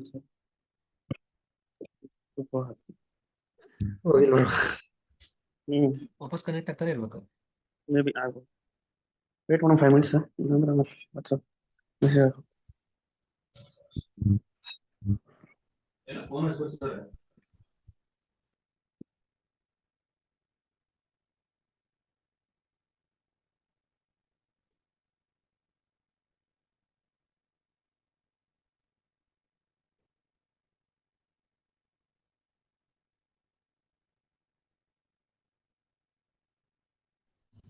Yeah, hi. Sorry, there was some network issue. ಅದಕ್ಕೆ I got dropped off. Yeah, so what was I saying? What was I talking about? Sir, S3 and EBS and EFS difference. Okay, so basically ಈಗ ನಿಮ್ಮ S3 ಇದೆಯಲ್ಲ, that is similar to your Google Drive. So ಏನಾದ್ರು ನೀವು backup ಗಳನ್ನ store ಮಾಡಬೇಕು ಅಂದ್ರೆ, and in case ಏನಾದ್ರು ನೀವು ನಿಮ್ಮ ಫೋನಲ್ಲಿ ಅಥವಾ ನಿಮ್ಮ ಲ್ಯಾಪ್ಟಾಪ್ ಗಳಲ್ಲಿ ಸ್ಟೋರೇಜ್ ನ ಸೇವ್ ಮಾಡಬೇಕು ಅಂದ್ರೆ ಒಂದು ಅಡಿಷನಲ್ ಸ್ಟೋರೇಜ್ ತರ ಯೂಸ್ ಮಾಡುವಂಥದ್ದು. ಬಟ್ ನಿಮ್ಮ EBS ಮತ್ತು EFS ಇದೆಯಲ್ಲ, ದೀಸ್ ಆರ್ ಮೇನ್ ಸ್ಟೋರೇಜಸ್, ಆಯ್ತಾ? So these are the main storages, just like you hard disk to your laptop. ನಿಮ್ಮ ಲ್ಯಾಪ್ಟಾಪ್ ಅಲ್ಲಿ inbuilt hard disk hard drive ಇರುತ್ತಲ್ಲ, ಆ ತರ ಇದು EBS ಮತ್ತು EFS ಎಲ್ಲ. ಓಕೆ, ಸೊ ಈ ಪರ್ಟಿಕ್ಯುಲರ್ EBS ಮತ್ತು EFS ಅನ್ನು ನಾವು ಬ್ಯಾಕಪ್ ಪರ್ಪಸ್ಗೆ ಯೂಸ್ ಮಾಡೋಕ್ಕಾಗಲ್ಲ. These are the main storages. But S3 it is basically use for backup purpose. That's a difference. Sir ನೀವು ಹೇಳ್ತಿದ್ರಿ ಸರ್, EC2 ಇನ್ಸ್ಟೆನ್ಸ್ ಒಂದು ನಾವು ತಯಾರು ಮಾಡಿವಿ ಸರ್. ಓಕೆ, ಅದನ್ನ ನಾವು EBS, EFS ಅಂಡ್ S3 ಗೂ ಕನೆಕ್ಟ್ ಮಾಡಿ ಅಂದ್ರೆ ಆಸ್ ಎ ಒನ್ ಸಿಸ್ಟಮ್ ಆಗಿ ಯೂಸ್ ಮಾಡಬಹುದಾ sir? Yes, that is also possible. Yes, it can be done. Okay. Okay. Any other questions? Any other doubts? Doubts ಇಲ್ಲ sir, but ಒಂದು request ಇದೆ. Not sir like ಎಲ್ರಿಗೂ ಇದಾಗುತ್ತೆ ಅಂತ ಅಂದ್ರೆ sir ಸ್ವಲ್ಪ ಅಂದ್ರೆ ಕ್ಲಾಸ್ ಇಂಟರಾಕ್ಟಿವ್ ಆಗಿ ಇಡ್ಬೋದಾ ಅಂತ. ಯಾಕಂದ್ರೆ ನಮ್ಗೆ ರೆಕಾರ್ಡಿಂಗ್ ನೋಡೋ ತರನೇ ಆಗ್ತಿದೆ ಇವಾಗ್ಲೂ ಕೂಡ. ಅಂದ್ರೆ ನೀವು ಒಬ್ಬರೇ ಮಾತಾಡ್ತಾ ಇದ್ದೀರಲ್ಲ, ಸೊ ಐ ಮೀನ್ ಸಜೆಷನ್ ಅಷ್ಟೇ, ನಂಗೇನು ಆ ತರ ಇಲ್ಲ. ಬಟ್ ಸ್ಟಿಲ್ ನಾವು ಇದನ್ನ ಯಾವಾಗ ಬೇಕಾದ್ರೂ ನೋಡ್ಬೋದಲ್ವಾ? ಅಂದ್ರೆ ರೆಕಾರ್ಡಿಂಗ್ ತರನೇ ನೋಡುತ್ತಾ ನಂಗೆ ಅನಿಸ್ತಾ ಇದೆ. ಅಂದ್ರೆ ಇಂಟರಾಕ್ಟಿವ್ ಅಂದ್ರೆ ಸ್ವಲ್ಪ ನಾವು ಎಂಗೇಜ್ ಆಗಿರ್ತೀವಿ, ಇನ್ನೊಂದು ಸ್ವಲ್ಪ ಜಾಸ್ತಿ ಕೇಳ್ಬೋದು ಅಂತ. I know your concern, like recording ಅಲ್ಲಿ ಡಿಸ್ಟರ್ಬ್ ಆಗುತ್ತೆ, ಟೈಮ್ ಎಕ್ಸ್ಟೆಂಡ್ ಆಗುತ್ತೆ ಅಂತ ನಾವು ಬೇರೆ ಟೈಮಲ್ಲಿ. ಬಟ್ ಸ್ಟಿಲ್ ನಂಗೆ ಹಾಗೆ ಅನಿಸ್ತಾ ಇದೆ ಅಷ್ಟೇ. ಎಲ್ಲರೂ ಒಪಿನಿಯನ್ ತಗೊಂಡು ಇದನ್ನ Yeah, sure. Let's see and discuss ಮಾಡ್ತೀನಿ, because this is not mine or my suggestion. It has been suggested by the institute itself. ಹಂಗೇನಿಲ್ಲ. sir. Because see, earlier even I used to do the same. ನಾನು interactive ಆಗಿ ಇಟ್ಕೊಂಡು ಆರಾಮಾಗಿ ಮಾತಾಡ್ಕೊಂಡು ಮಾಡ್ತಿದ್ದೆ, but it use to take too much time and also recordings ನಡೆಯುವಾಗ people use to lose focus. ನಾವೇನೊಂದು ಇಲ್ಲಿ ಡಿಸ್ಕಸ್ ಮಾಡ್ಕೊಂಡು ಫ್ಲೋ ಹೋಗ್ತಿರ್ತೀವಿ ಅಂಡ್ ನಾವು ಬೇರೆ ಏನೊಂದು ಕಡೆ ಡೌಟ್ ಕೇಳುವಾಗ ಅಥವಾ ಬೇರೆ ಇನ್ನೊಂದೇನೋ ಮಾತಾಡಕ್ಕೆ ಸ್ಟಾರ್ಟ್ ಮಾಡಿದಾಗ people use to lose focus whenever they are trying to see the recordings. ಅದಕ್ಕೋಸ್ಕರ ಇನ್ಸ್ಟಿಟ್ಯೂಟ್ ಅವರು ಹೇಳಿರೋದಷ್ಟೇ ಈ ತರ make sure you complete the session first, doubts ಎಲ್ಲ ಲಾಸ್ಟ್ ಅಲ್ಲಿ ಇಟ್ಕೊಳ್ಳಿ ಅಂತ ಅವ್ರು ಹೇಳಿರೋದಷ್ಟೇ. But let me see I discuss with doubts fine sir. ಅಂದ್ರೆ ಇಂಟರಾಕ್ಟಿವ್ ತರ ಅಂತ ಅಂದ್ರೆ ಇವಾಗ ನೀವು ಒಂದೇನೋ ಸೊ ಆ ತರ ಇದ್ರೆ ಕ್ಲಾಸ್ ರೂಮ್ ತರ ಅನ್ಸುತ್ತೆ. ಇಲ್ಲ ಅಂದ್ರೆ ಐ ಮೀನ್ ಲಾಸ್ಟ್ ವರ್ಗು I mean someone can distract in between as well. So ಒಂದು suggestion sir, I don't have any. Yeah, sure, no problem. I'll discuss, no problem.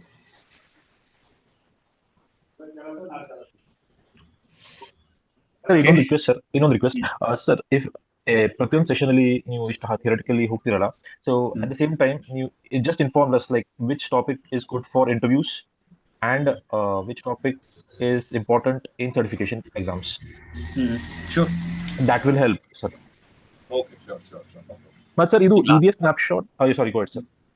Alla last alla ನಾನು questions ಕೇಳ್ತೀನಲ್ಲ anyway sessions ಆದ್ಮೇಲೆ those are the same questions which come in interviews. Okay. And for certifications, like certification exam if we go. Certifications ಗೆ ನೀವು ಸ್ವಲ್ಪ additional preparations ಮಾಡ್ಕೋಬೇಕಾಗುತ್ತೆ. See, there are again few materials that you will have to go through. Yes, it is same. ನಾವು ಏನು discuss ಮಾಡ್ತೀವಿ, ಏನೇನು questions ಬರ್ಕೊಡ್ತೀವಿ ಅದೇ ತರನೇ ಇರುತ್ತೆ, but the same questions will be asked in different ways. ಆಯ್ತಾ? So ಅದಕ್ಕೆ again once your training is completed, again you will get certain materials from the institute itself, so you can go through that. Okay, sir. Sir, ಈಗ discuss ಮಾಡಿದ EBS snapshot EFS ಬಗ್ಗೆ, which is cost efficient? EBS is the cost efficient one. Yes, ನಿಮ್ಮ EFS volume expensive option ಆಯ್ತಾ, but again there are limitations. ನೀವು EBS volume ತಗೊಂಡ್ರೆ you can't attach the same EBS volume to multiple EC2 instances in case the same data has to be accessed. Okay, sir. And EC2 instance store costs you a little more because ಅದು physical connection ಆಗಿರೋದ್ರಿಂದ, and the IOPS is very good in your EC2 instance store. ಆ reason ಇಂದ it will cost you a little more. More than your EFS actually. Okay, so last topic you discussed, Amazon FSx. Idu bandu sort of a service that interacts on-prem, integrate on-prem with cloud, like hybrid. Exactly, correct. Yes, it is just used to extend the on-premise storage system to cloud system. Okay, sir. So adaralli responsibilities with AWS or is it with the users?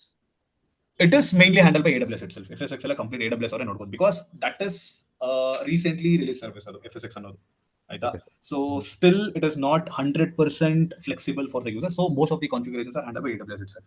And FSx ಕೂಡ ನಾವು ಇಲ್ಲಿ configure ಮಾಡ್ಕೊಳ್ಳೋಕ್ಕಾಗಲ್ಲ AWS console ಅಲ್ಲಿ. You'll have to contact with the AWS people, they'll guide you how the FSx has to be configured ಅಂತ, because you are extending the storage from your on-premise environment to AWS environment ಅಲ್ಲ, ಅದಕ್ಕೋಸ್ಕರ AWS ಅಲ್ಲಿ ಏನೇ ಮಾಡ್ಕೊಂಡ್ರು ನಿಮ್ಗೆ access ಇರುತ್ತೆ, ನೀವು ಮಾಡ್ಕೋಬಹುದು.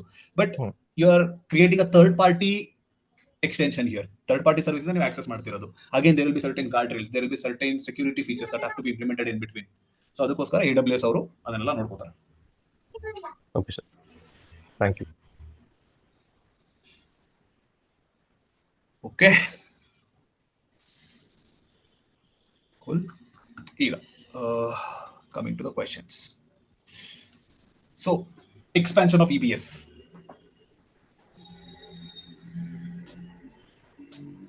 Elastic block storage. Okay, elastic block storage. Ega. In case if I want to retain a data which is in my EBS volume, even though I delete the EC2 instance, what has to be done? Snapshot. No. Uncheck that option of terminate, delete on termination. Exactly. You delete on termination option uncheck ಮಾಡ್ಕೋಬೇಕು. So delete on termination has to be disabled if you want to retain the data that is on your EBS volume, even though you delete the EC2 instance. Okay. Then can we move a EBS volume from unavailability zone to another availability zone by default? Yes. No. Okay. What other options do we have to move the volume from unavailability zone to another availability zone? Take a snapshot and move. Take a snapshot and restore in a different availability zone. Aita. Next. Can I attach two EC2 instances to a single EBS volume? Yes, sir. Let's say I have a single index.html page and I have to access the index.html page from two different EC2 instances. can I attach two different EC2 instances, or let's say, can I attach one single EBS volume to do two different EC2 instances? No. No, no, sir. No. So basically, you can't simultaneously attach a single EBS volume to different EC2 instances. Okay, but what if I have two EBS volumes and I want a single EC2 instance to access the data in two different EBS volumes? Can this be achieved? Yes. So two different or more than one EBS volume can be attached to the EC2 instance, but the same EBS volume cannot be attached to two different EC2 instances. The next, Sir, one question. Sir ಈಗ ನಮ್ಮ scenario ಇರುತ್ತೆ sir, ಹೆಂಗ active ಹಿಂಗಿರ್ತಲ್ಲ sir, servers instances active instance ಇರ್ತಾವ, ಅದನ್ನ ನಾವು ಒಂದೇ DB attach ಮಾಡ್ತಾರೆ ಸರ್, ಹೌದಾ? ಇದು ಈ ಸಿನಾರಿಯೋ ಇಲ್ಲಿ ಎಲ್ಲಿ ಫಿಟ್ ಆಗುತ್ತೆ ಸರ್? ಹೆಂಗ್ ಫಿಟ್ ಆಗುತ್ತೆ? ಅರ್ಥ ಆಗಿಲ್ಲ ಸರ್. ಆಕ್ಟಿವ್ ಈಗ ಫಾರ್ ಎಕ್ಸಾಂಪಲ್ ಅಂದ್ರೆ ಎರಡು ಡೇಟಾ ಸೆಂಟರ್ಸ್ ಇರುತ್ತೆ. ಸೊ ಎರಡರಲ್ಲೂ ಒಂದೇ ಡೇಟಾ ಸೆಂಟರ್ ಇರುತ್ತೆ, ಎರಡು ಇನ್ಸ್ಟೆನ್ಸ್ ಇರ್ತಾವೆ. ಎರಡು EC2 ಇನ್ಸ್ಟೆನ್ಸಸ್ ಗಳಿರುತ್ತೆ. ಓಕೆ, ಅದನ್ನ ಒಂದೇ ಸರ್ವರ್ಗೆ ಆಕ್ಸೆಸ್ ಮಾಡಿ, ಈಗ ಒಂದೇ ಸ್ಟೋರೇಜ್ ಇಂದ ಆಕ್ಸೆಸ್ ಮಾಡಬೇಕು. ಸರಿ ಸರ್ ಸರ್. ಅದು ಕ್ವಶನ್ ಕೇಳ್ತೀನಿ, ನಾವು ನೀವು ಆನ್ಸರ್ ಹೇಳ್ತೀರಾ. ಇರಿ ಒಂದು ನಿಮಿಷ, ಅದೇ ಕ್ವಶನ್ ಬರ್ತೀನಿ ನೆಕ್ಸ್ಟ್. ಈಗ ಓಕೆ, ಬರ್ತೀನಿ, ಅದಕ್ಕೆ ಬರ್ತೀನಿ ಈಗ. ಓಕೆ, ಈಗ